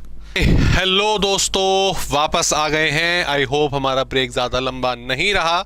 So capital gain first class basic content सारी की सारी चीजें हम कर रहे हैं, और अभी तक हमने short term capital asset, long term capital asset, इनको क्लासिफाई कैसे करा जाता है, इनका टाइम पीरियड क्या है, उसको लेकर डिस्कशन करी, राइट। नोट्स में अगली हेडिंग हमारे पास आ रही है जो रिलेटेड है कि हमें पीरियड ऑफ होल्डिंग किस तरीके से निकालना होता है, हमें पीरियड ऑफ होल्डिंग जो है वो किस तरीके से कैलकुलेट करना होगा इन सम स्पेशल केसेस, राइट। वैसे तो ऑलरेडी हमने समझ लिया ना कि जिस डेट से बाय करी है से लेकर जिस डेट पर हमने ट्रांसफर करी है उससे एक दिन पहले तक हम अपना पीरियड ऑफ होल्डिंग देखते हैं। लेकिन कुछ स्पेशल केसेस हैं जिसमें हमें अलग अलग क्राइटेरिया ध्यान रखना पड़ता है पीरियड ऑफ होल्डिंग के लिए। तो ये थ्योरेटिकल टॉपिक है, तो इसको बच्चों में अभी होल्ड पे रख रहा हूं, ठीक है। इसको हम अभी बाद में रखेंगे। पीरियड ऑफ होल्डिंग होल्ड पर चला गया है, बाद में डिस्कस करेंगे। पहले मेन मुद्दे पर आते हैं, and that is what section 48 mode of computation of capital gain. Capital gain किस प्रकार, किस तरीके से कैलकुलेट किया जाएगा, शॉर्ट टर्म हो या लॉन्ग टर्म हो, किस तरीके से आप उसको कैलकुलेट करेंगे। भाई देखो, अभी तक हमने क्या पढ़ा है, अभी तक हमने ये देखा कि हमारे पास कोई एसेट होती है। ओके जी, हमारे पास कोई एसेट होती है तो दो बातें हो जाएंगी। दो बातें क्या हो जाएंगी? या तो वो कैपिटल एसेट नहीं होगी, या तो वो कैपिटल एसेट नहीं होगी, या फिर वो कैपिटल एसेट होगी। ओके ना? अब अगर वो आपकी कैपिटल एसेट नहीं है तो ठीक है, लेकिन अगर कैपिटल एसेट होगी तो फिर दो बातें हो जाएंगी। दो बातें क्या हो जाएंगी? या तो वो शॉर्ट टर्म कैपिटल एसेट होगी या फिर वो लॉन्ग टर्म कैपिटल एसेट होगी। ये हमें कैसे पता चलेगा? अभी हमने समझा, खरीदने से लेकर जिस डेट पर बाय करी है से लेकर जिस डेट पर बेची है उससे एक दिन पहले तक, ठीक है। तो बेचने पर हमें पता चलेगा, हम काउंट करेंगे उस डे पर कि उसका स्टेटस क्या है, वो शॉर्ट टर्म कैपिटल एसेट में है या लॉन्ग टर्म कैपिटल एसेट में है। ओके, शॉर्ट टर्म रिलेशनशिप है या लॉन्ग टर्म रिलेशनशिप है, ये पता चलेगा। लेकिन सवाल ये उठता है कि ठीक है, आपने ये पता लगा लिया, आपने एसेट को ट्रांसफर करा है, बेचा है। अरे भाई अब ये भी तो बता दो कि इस पर प्रॉफिट गेन लॉस वॉस कितना हुआ, जरा ये भी तो बताओ। तो ये चीज भी हमने डिस्कस कर ली थी कि अगर शॉर्ट टर्म कैपिटल एसेट को ट्रांसफर करा जाता है तो होता है शॉर्ट टर्म कैपिटल लॉस। क्या होता है? शॉर्ट टर्म कैपिटल लॉस या शॉर्ट टर्म कैपिटल गेन, ठीक है। दोनों में से कोई, भाई फायदा हुआ तो गेन, अदरवाइज लॉस। और लॉन्ग टर्म कैपिटल एसेट पर या तो होगा आपका लॉन्ग टर्म कैपिटल लॉस या long term capital gain. Okay, लेकिन अब क्वेश्चन ये है कि इनको, आपके लॉस को, गेन को, शॉर्ट टर्म का हो लॉन्ग टर्म का हो, उसे कैलकुलेट किस तरीके से किया जाएगा, उसको हम फाइंड आउट कैसे करेंगे, जरा इसके ऊपर चर्चा कर लेते हैं। Okay, clear? चलिए इसका एक क्वेश्चन, एक हाइपोथेटिकल क्वेश्चन हम बनाते हैं और फिर ये क्वेश्चन करते हैं, सॉल्यूशन देखेंगे उसका। बेसिक वे में बिल्कुल बता रहा हूं मैं, ठीक है। टर्म्स एंड कंडीशन, बहुत सारी चीजों को साइड रखकर अभी हम ये एक एग्जांपल जो है वो लेंगे। ओके, यहां पर क्वेश्चन आपको दिया हुआ है कि मिस्टर एक्स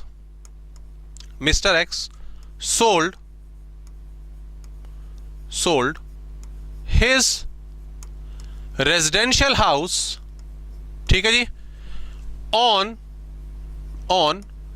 20th October 2020, ठीक है जी, 20th October 2020, तो 2020 में 2020 वर्ल्ड कप तो हो नहीं पाया, पर मिस्टर एक्स ने घर जरूर बेचा फॉर रुपीज, मान लेते हैं 45 लाख, 45 लाख में ये जो है आपका इन्होंने बेचा, ठीक है।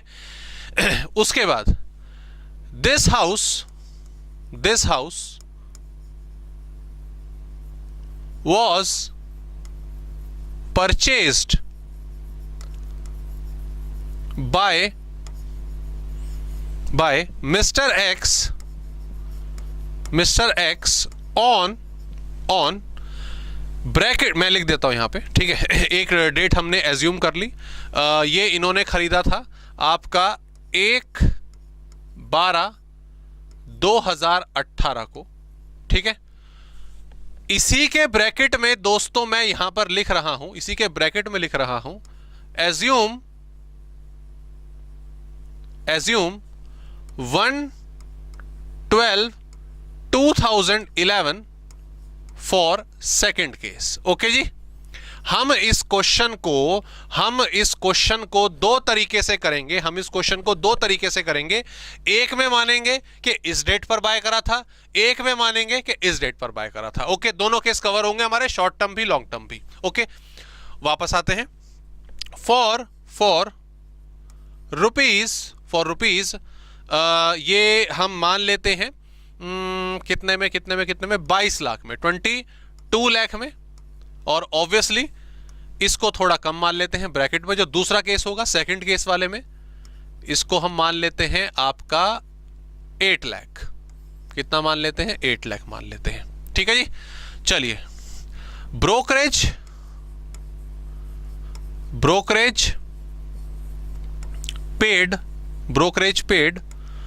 1% on sale as well as purchase,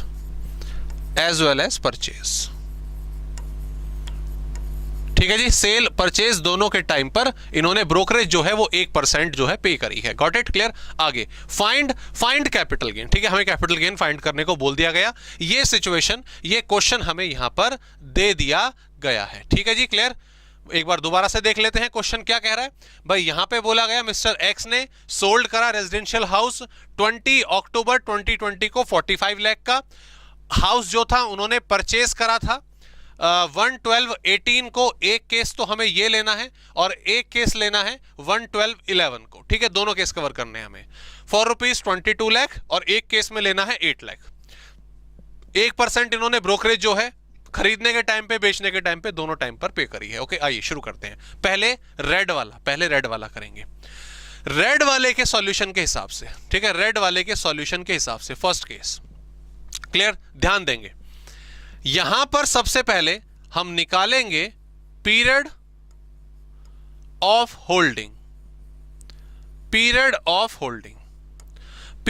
holding हमारा निकलेगा जिस डेट पर बाय किया गया था, यानी कि 1/12/2018 टू जिस डेट पर बेचा है उससे एक दिन पहले यानी कि 18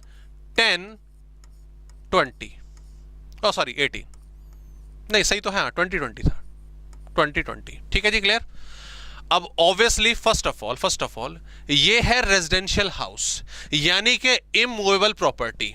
सर हम जानते हैं कि जब हमें शॉर्ट टर्म और लॉन्ग टर्म एसेट को क्वालिफाई करना होता है तो 36 महीने का समय लिया जाता है, लेकिन इमूवेबल प्रॉपर्टी में यह समय घटाकर 24 महीने यानी कि 2 वर्ष किया गया है। Okay, period of holding immovable property यानी कि लैंड या बिल्डिंग या दोनों आपका, उसके लिए आपका 2 वर्ष रखा गया है। अब इस वाले केस में hair POH is less than 24 months, so it is qualified it is qualify as STCA, short term capital asset. ठीक है जी, तो यहां पर अभी हमने पता लगाया है 1/12/18 से लेकर 19/10/20, ऑब्वियसली 30/11/20 पर जाकर इसके 2 साल पूरे हो रहे थे, उसी से पहले एसेट को बेच दिया गया है, so it will qualify as short term capital asset. यहां तक क्लियर हो गया, डन। आगे बढ़ते हैं, अब सॉल्यूशन पर आते हैं। अब कैपिटल गेन किस तरीके से निकलेगा, कैसे उसको हम शो करेंगे, ध्यान देंगे। तो यहां पर हमने अपनी फॉर्मेटिंग करी, इस तरह से फॉर्मेट बनेगा जी। मैं फॉर्मेट को ऊपर ले जाता हूं थोड़ा सा, बाकी बाद में क्वेश्चन पर हम आ जाएंगे। ठीक है, यहां पर हेडिंग आएगी आपकी, यहां पर हेडिंग आएगी आपकी income from capital gain, income from capital gain. यहां पे आप लिखेंगे जो आपका असेसमेंट ईयर है, जो आपका प्रीवियस ईयर है। तो हमारा असेसमेंट ईयर है 21-22 और प्रीवियस ईयर है आपका 2021। ओके, ये वाली कंडीशन है। आगे यहां पर अब ध्यान दें, अच्छा इधर हमारा नेम आ गया, एसएससी आ गया भाई। एसएससी हमारे कौन है, एसएससी एक्स है, एक्स ही था ना नाम, हाँ ठीक है। और यहां पे उनका स्टेटस, रेजिडेंशियल स्टेटस जो भी है वो यहां पे लिख दिया जाएगा। शुरू करते हैं। अब यहां पर फॉर्मेट हमने ऐसे बनाया, इधर हमने लिखे पर्टिकुलर्स और इधर आ जाएगा अमाउंट। अब फॉर्मेट कैसा होता है, फॉर्मेट कैसा होता है ध्यान देंगे। सबसे पहले यहां पर लिखा जाएगा फुल वैल्यू कंसिडरेशन। क्या लिखा जाएगा, full value consideration. Full value consideration का मतलब है सेम, जितने में ट्रांसफर हुई है, जो उसकी ट्रांसफर वैल्यू है, जितने में उसको बेचा है हमारे इस क्वेश्चन के हिसाब से। Sale is part of transfer, तो जो ट्रांसफर वैल्यू है, जितने में बेचा है, उसे हम बोलेंगे FVC, यानी के फुल वैल्यू कंसिडरेशन। और हमारे क्वेश्चन के हिसाब से, आई होप आपने नोट करा था, तो 45 lakh is our full value consideration. ये फुल वैल्यू कंसिडरेशन हो गई। इसमें से माइनस करेंगे भाई। फायदा क्या है, आपसे कोई बोले कि ये पेन आपने 50 रुपए में खरीदा और आपने इसको 200 रुपए में बेचा, तो आपका फायदा कितना हुआ? तो आप यही तो बोलोगे 200 यानी कि सेलिंग प्राइस माइनस 50 रुपए यानी कि कॉस्ट प्राइस, जो डिफरेंस आया 150 रुपए, वो आपका प्रॉफिट है। सेम चीज यहां पर फुल वैल्यू कंसिडरेशन में माइनस करा जाएगा इसका परचेज प्राइस, और उसको बोलेंगे हम दोस्तों कॉस्ट ऑफ एक्विजिशन। क्या बोलेंगे? Cost of acquisition. क्लियर? जितने में आपने इसको बाय करा है, जितने में आपने इसको खरीदा है। अब बाय की कहानी सुन लीजिए, अब बाय की कहानी यहां पे जरा सुन लीजिए। अब हमारे इस क्वेश्चन के हिसाब से जो परचेज वाला अमाउंट है, कि हम रेड वाला कर रहे हैं, ग्रीन वाला सेकंड केस है, वो बाद में देखेंगे। 1/12/18 को तो खरीदा था 22 लाख रुपए का, 22 लाख का। क्लियर? तो यहां पर जायज सी बात है कि 22 लाख तो आ ही जाएगा, 22 लाख तो आ ही जाएगा। सर प्लस क्या लगाया? और तो कुछ है नहीं यहां पे। दोस्तों ध्यान दो यहां पे, brokerage paid 1% on sale on purchase. जब ये घर परचेज करा था, तो 22 लाख रुपए तो पे करे ही करे थे, साथ ही 1% एक्स्ट्रा ब्रोकरेज, जो बीच में ब्रोकर था, जो मिडलमैन था, उसको पे करी थी। तो ऑब्वियसली ब्रोकरेज किसकी पे होती है? जो प्राइस एस्टिमेट हुआ होता है। तो 22 लाख का 1% यानी कि 22,000 इसमें ऐड हो जाएगा, and the final value is आपकी 22,000।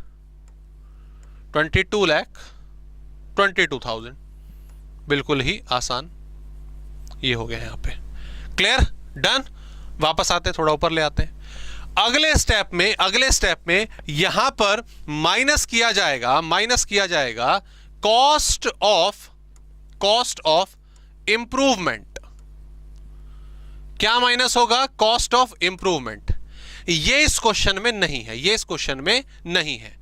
कॉस्ट ऑफ इंप्रूवमेंट होता क्या है, उस एसेट को और बेहतर बनाने के लिए और अच्छे तरीके से प्रेजेंट करने के लिए, उसको और आपने यूजफुल बनाने के लिए जो भी कुछ खर्चा किया होता है। फॉर एग्जांपल, आपने एक घर खरीदा आज से 10 साल पहले, मान लो 40,000 रुपए का, 40 लाख रुपए का, ठीक है, 10 साल पहले।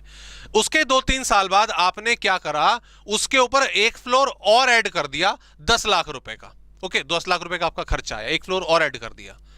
तो खरीदा, कॉस्ट ऑफ एक्विजिशन क्या थी, कितने में खरीदा था, 40 लाख में, that is cost of acquisition. लेकिन आपने ऊपर से उसके ऊपर जो और खर्चा करा है उसको और बेहतर बनाने के लिए, that is what cost of improvement.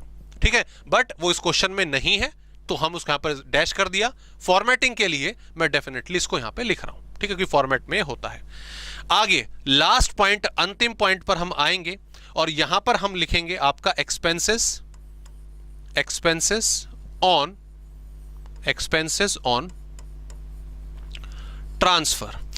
जब आपने ट्रांसफर करा, ट्रांसफर का मतलब ऑब्वियसली बेचा, जब आपने बेचा है तब आपके कुछ खर्चे हुए हैं ना, हां जी, उस टाइम पर भी 1% की ब्रोकरेज पे हुई है। तो 45 लाख का 1% 45,000 आपका यहां पर आ जाएगा, 45 यहां पर आ जाएगा। ठीक है, कई फॉर्मेट में आपका ये यहां पर पहले इसी को यहां पर ही माइनस कर देते हैं, तो कोई बात नहीं है, बाद में भी कर सकते हैं, पहले भी इसको माइनस कर सकते हैं। क्लियर जी, दैट्स इट, खत्म, और कुछ नहीं। आओ जरा ये तमाम चीजें माइनस कर दें। तो 45 लाख में से मैंने माइनस कर दिया 22,22,000, और एक और चीज जो माइनस कर दी वो है 45,000, तो ये आ जाता है 22 33,000। दोस्तों इतने का फायदा हुआ है, 45 में बेचा है, इतने का खर्चा वर्चा हुआ था और इतने में खरीदा था। तो ये जो आपका अमाउंट आया है इसी को बोला जाएगा short term capital asset, short term capital gain, क्योंकि पॉजिटिव आया, फायदा हुआ, शॉर्ट टर्म कैपिटल गेन। और ऑब्वियसली अगर ये नेगेटिव में आता, लॉस होता, तो इसको हम शॉर्ट टर्म कैपिटल लॉस बोलते हैं। जायज सी बात है, एसेट थी, एसेट हमारी क्वालिफाई हुई थी क्या, शॉर्ट टर्म कैपिटल एसेट, तो जो गेन होगा वो भी शॉर्ट टर्म ही होगा। ये क्लियर हुआ, यहां तक क्लियर है। तो ये फर्स्ट पार्ट हमारा क्लियर हुआ, that is related with the short term capital asset, short term capital gain. ये हमारा फॉर्मेट हो जाता है। अब आते हैं इसके दूसरे पहलू पर, अब आते हैं इसके सेकंड पार्ट पर, उसमें हमें क्या करना है। ठीक है, सेकंड पार्ट में उसने क्वेश्चन में थोड़ा सा चेंज कर दिया, क्या कह रहा है कि 1/12/18 जो डेट थी उसको जरा 1/12/11 मान लो, ठीक है, और जो 22 लाख था उसको 8 लाख मान लो, 8 लाख में खरीदा था। ठीक है, चलिए इसको भी देखते हैं, इसी को निपटाते हैं। ठीक है, सेकंड पार्ट के हिसाब से सेकंड पार्ट, तो यहां पर भी जब आप POH पीरियड ऑफ होल्डिंग निकालेंगे, अब डेट चेंज हो जाएगी, 1/12/11 से लेकर एक दिन पहले 19/10/20 तक, राइट। अब यहां पर साफ साफ पता चल रहा है कि पीरियड ऑफ होल्डिंग जो आपकी मिडल लाइन है, यानी कि 24 मंथ, शॉर्ट टर्म और कैपिटल गेन की 24 मंथ, उससे साफ साफ ज्यादा दिख रहा है। ये 11 देखो तो 11 में खरीदा, 20 में, लगभग 9 साल हो गए, अब एक्चुअल निकालने की जरूरत ही नहीं है, क्यों टाइम खराब करें, उसके थोड़े ना नंबर है। यहां पे हम साफ लिखेंगे, here period of holding is more than 24 months, therefore so this is a LTCA, long term capital asset। अब लॉन्ग टर्म कैपिटल एसेट के लिए आप कैपिटल गेन कैसे निकालेंगे, जरा एक बार आइए उस पर नजर डालें। ठीक है, सेम वही, पहले तो फॉर्मेट पूरा करो अपना, फॉर्मेट जैसे आपको बनाना है। तो फॉर्मेट का तो कंटेंट मतलब ऐसे ही बनेगा, फॉर्मेट तो ऐसे ही बनता आया है हमारा, है ना। इट इज व्हाट पर्टिकुलर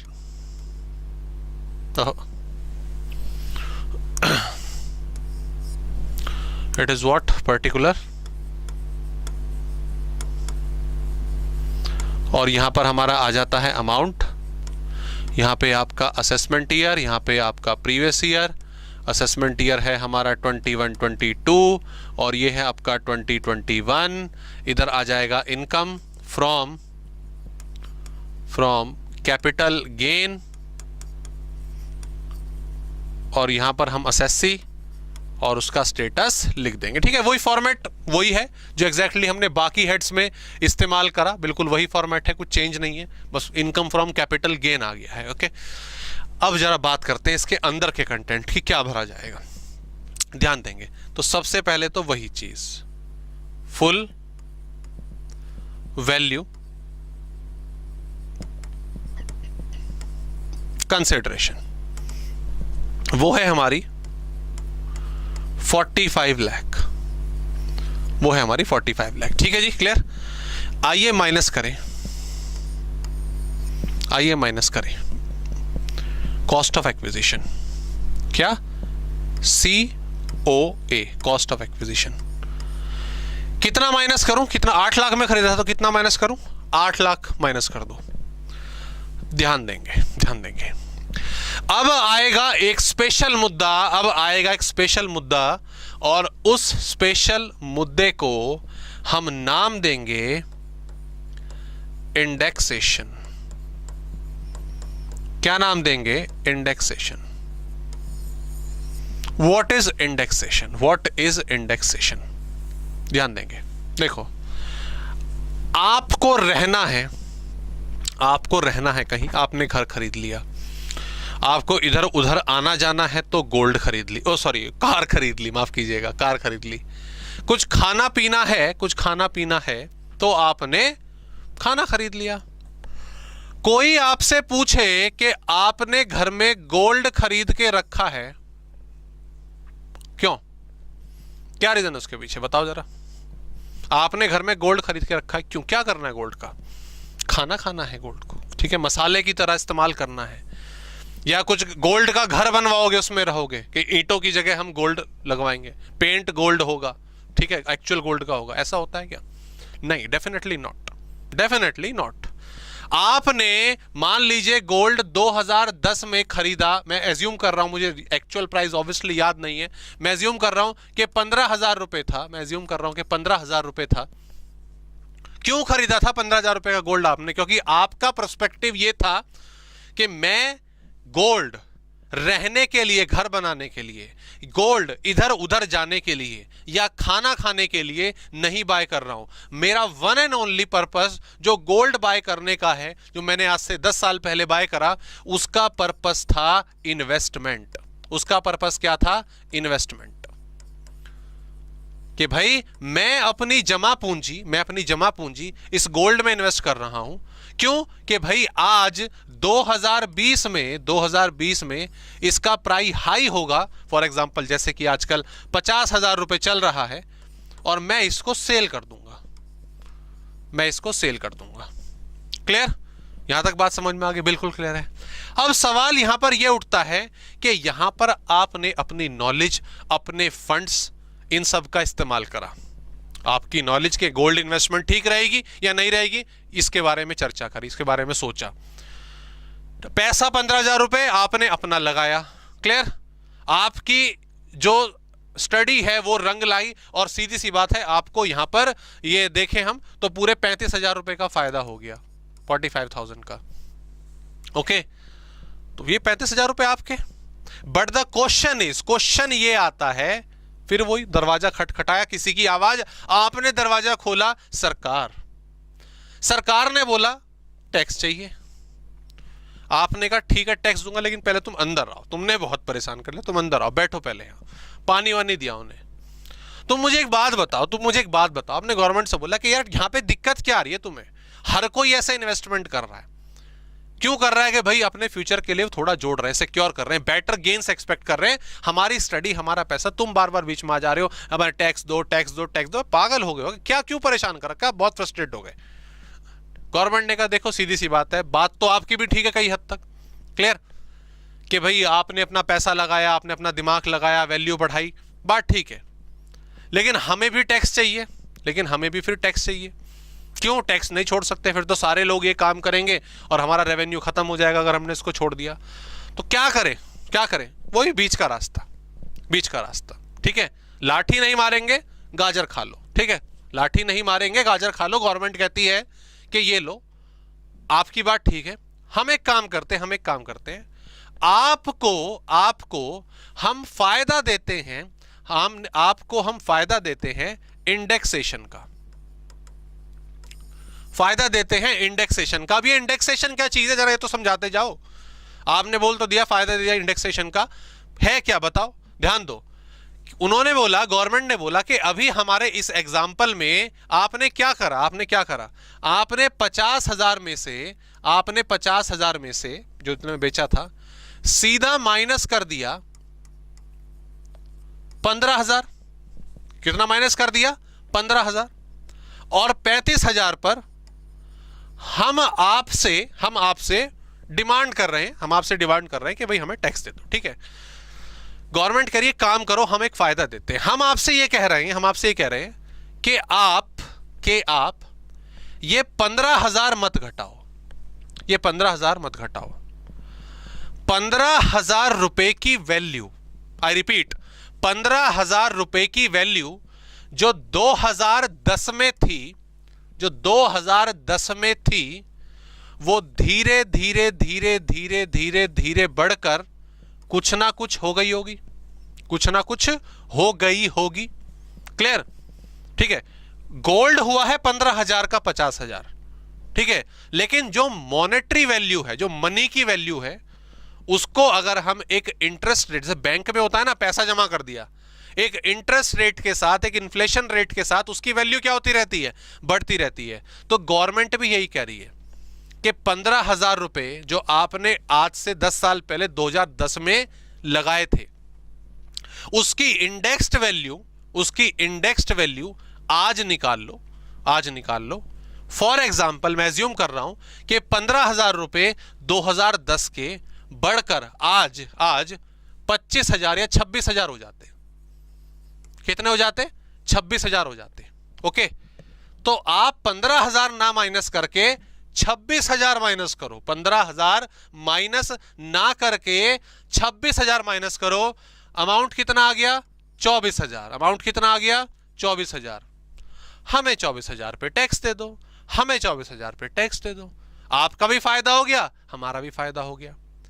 तो कहने का मतलब कि ये जो वैल्यू आपने इन्वेस्ट करी थी, यानी कि कॉस्ट ऑफ एक्विजिशन, उसकी ट्रू वैल्यू आज निकाल लो और उसको माइनस कर दो, वो पहले से ज्यादा होगी।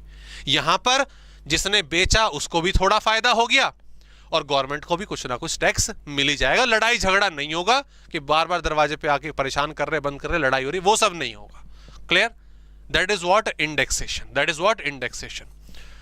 बट द थिंग इज कि सर 15 का 26 आपने बता तो दिया, 15,000 का 26,000 आपने बता तो दिया, लेकिन ये निकलेगा कैसे? जरा ये तो बताओ, इसका तरीका क्या है? ध्यान देंगे दोस्तों। वापस आते हैं पहले अपने फॉर्मेट पर, और इंडेक्स्ड वैल्यू किस तरह से निकलेगी, आइए उसको ध्यान देते हैं। तो मैं यहां पर कॉस्ट ऑफ एक्विजिशन माइनस नहीं करूंगा, मैं क्या माइनस करूंगा? मैं माइनस करूंगा इंडेक्स्ड कॉस्ट ऑफ एक्विजिशन, ठीक है।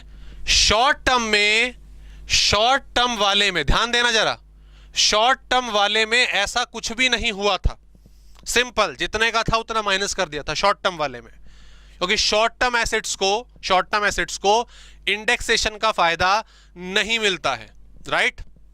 शॉर्ट टर्म एसेट्स को इंडेक्सेशन का फायदा नहीं मिलता है, मिलेगा सिर्फ किसको? लॉन्ग टर्म वालों को, जहां पे आपने होल्ड करा है एसेट को, जहां पे आपने इन्वेस्टमेंट के बारे में सोचा है, लंबे टाइम तक होल्ड करा है, वहां पर हम आपको बेनिफिट दे देंगे, राइट? तो हम माइनस करेंगे इंडेक्स कॉस्ट ऑफ एक्विजिशन। ये कैसे निकलेगा, ये चर्चा का विषय है। देखो बहुत सिंपल, बहुत सिंपल। कितने में खरीदी थी? 8 लाख में, 8 लाख में। दूसरे केस में हमने 8 लाख। इसको हम मल्टीप्लाई करेंगे, इसको हम मल्टीप्लाई करेंगे आपके प्रीवियस ईयर के इंडेक्स से, प्रीवियस ईयर के इंडेक्स से। What is the formula of indexed cost of acquisition? That is cost of acquisition, जितने में खरीदा था, into multiply by previous year index.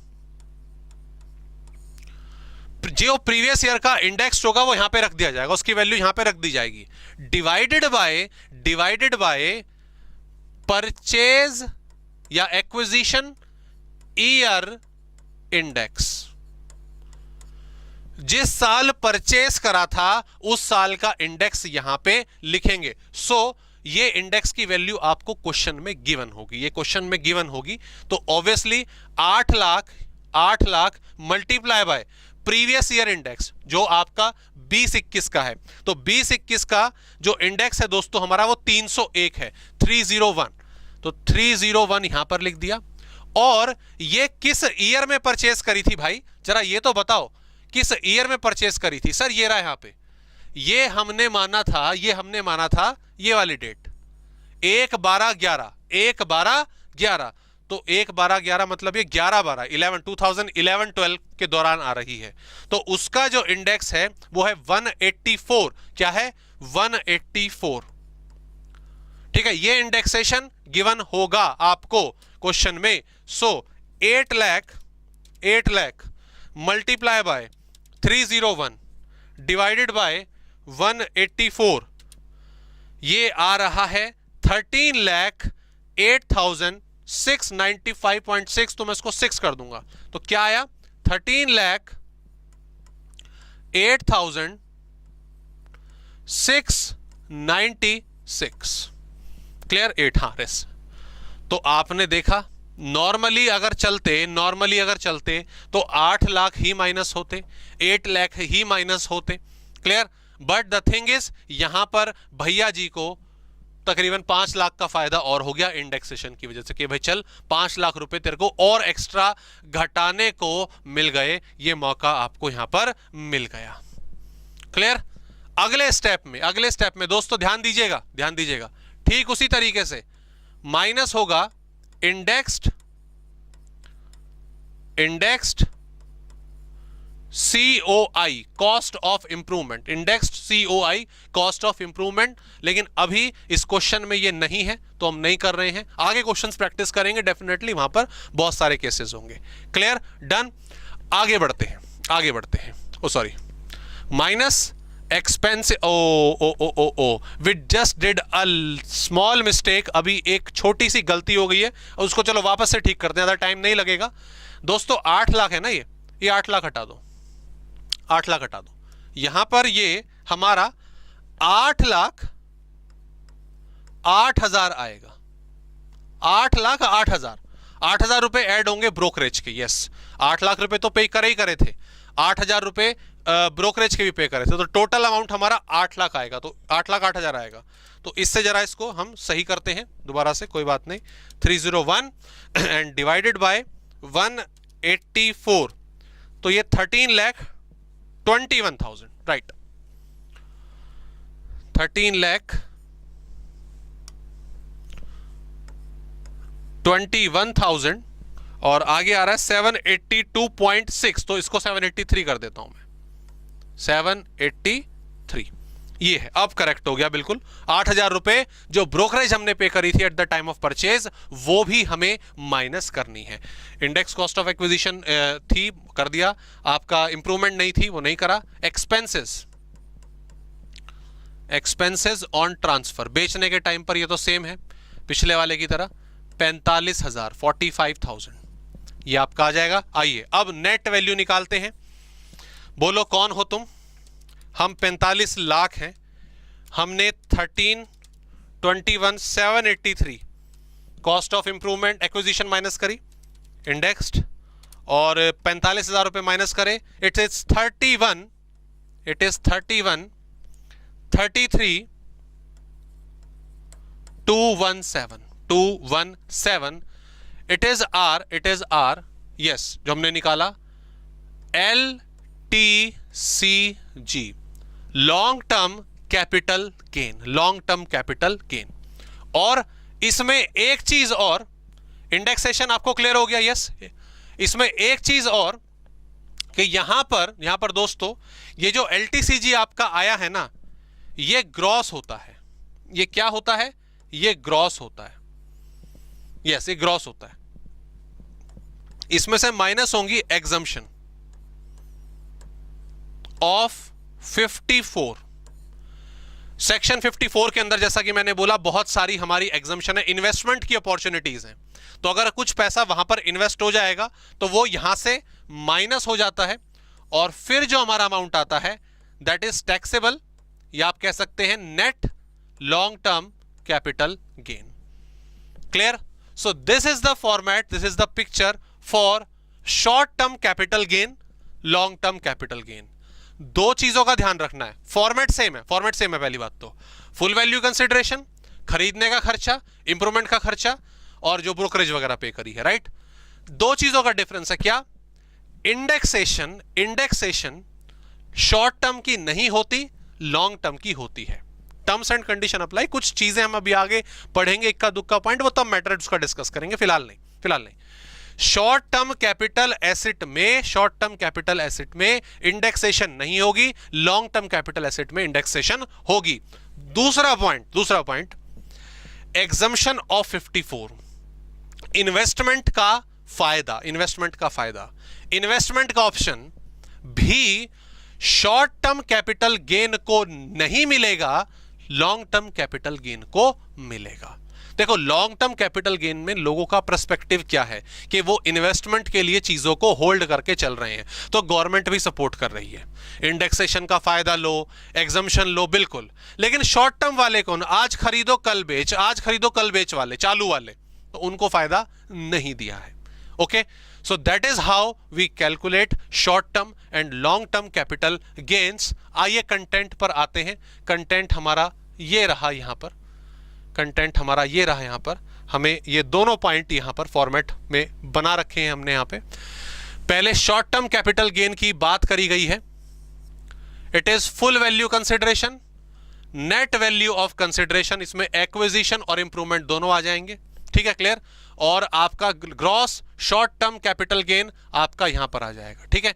यहां पे एग्जम्पशन हमने लिखा हुआ है सम, ये कुछ केसेस में एग्जम्पशन मिलती है, लेकिन अभी आप सिर्फ यही मान के चलिए कि नहीं मिलती, अभी यही मान के चलो नहीं मिलती, को कंफ्यूज नहीं करेंगे, जब पढ़ेंगे आगे चल के तब उसको डिस्कस करेंगे, अभी यही मान के चलो कि अभी नहीं मिलेगी। ओके, और शॉर्ट जो आपका अमाउंट बाद में आएगा दैट इज व्हाट टैक्सेबल, ठीक है। ये एसटीटी वाला पॉइंट है लेटर, इसको बाद में डिस्कस करना, अभी इसमें उसको कॉम्प्लिकेट करने की जरूरत नहीं है। ओके, ऐसे ही आगे आपका यहां पर आ गया पॉइंट, यस, लॉन्ग टर्म के लिए पहले फुल वैल्यू कंसिडरेशन, लेकिन आप यहां पर क्या देख रहे हैं सर, यहां पर इंडेक्स्ड वैल्यूज आ गई हैं, दोनों क्या गई हैं, इंडेक्स्ड वैल्यूज आ गई हैं, और उसके बाद हमारी एग्जम्पशंस माइनस करने के बाद हमारा टैक्सेबल अमाउंट आ जाएगा। सेम एसटीटी यहां पर भी आ रहा है, इसको हम बाद में डिस्कस करेंगे। Got it? So these are the basic scenarios. अभी तो हम पहली क्लास में हमने कुछ चीजें समझी हैं, कैपिटल गेन क्या होता है, पीरियड ऑफ होल्डिंग कैसे निकलेगा, ब्ला ब्ला ब्ला, कई सारी चीजें। आई होप ये कंटेंट आपको क्लियर हुआ है। इसमें किसी भी प्रकार की आपको कोई क्वेरी, कोई भी डाउट अगर होता है तो आप पूछेंगे। बाकी मिलते हैं आपसे नेक्स्ट क्लास में, और जो कुछ special cases, special terms and condition capital gain को कैलकुलेट करने की होती हैं उसके बारे में चर्चा करेंगे। ओके, प्लीज टेक केयर, मिलते हैं आपसे नेक्स्ट क्लास में।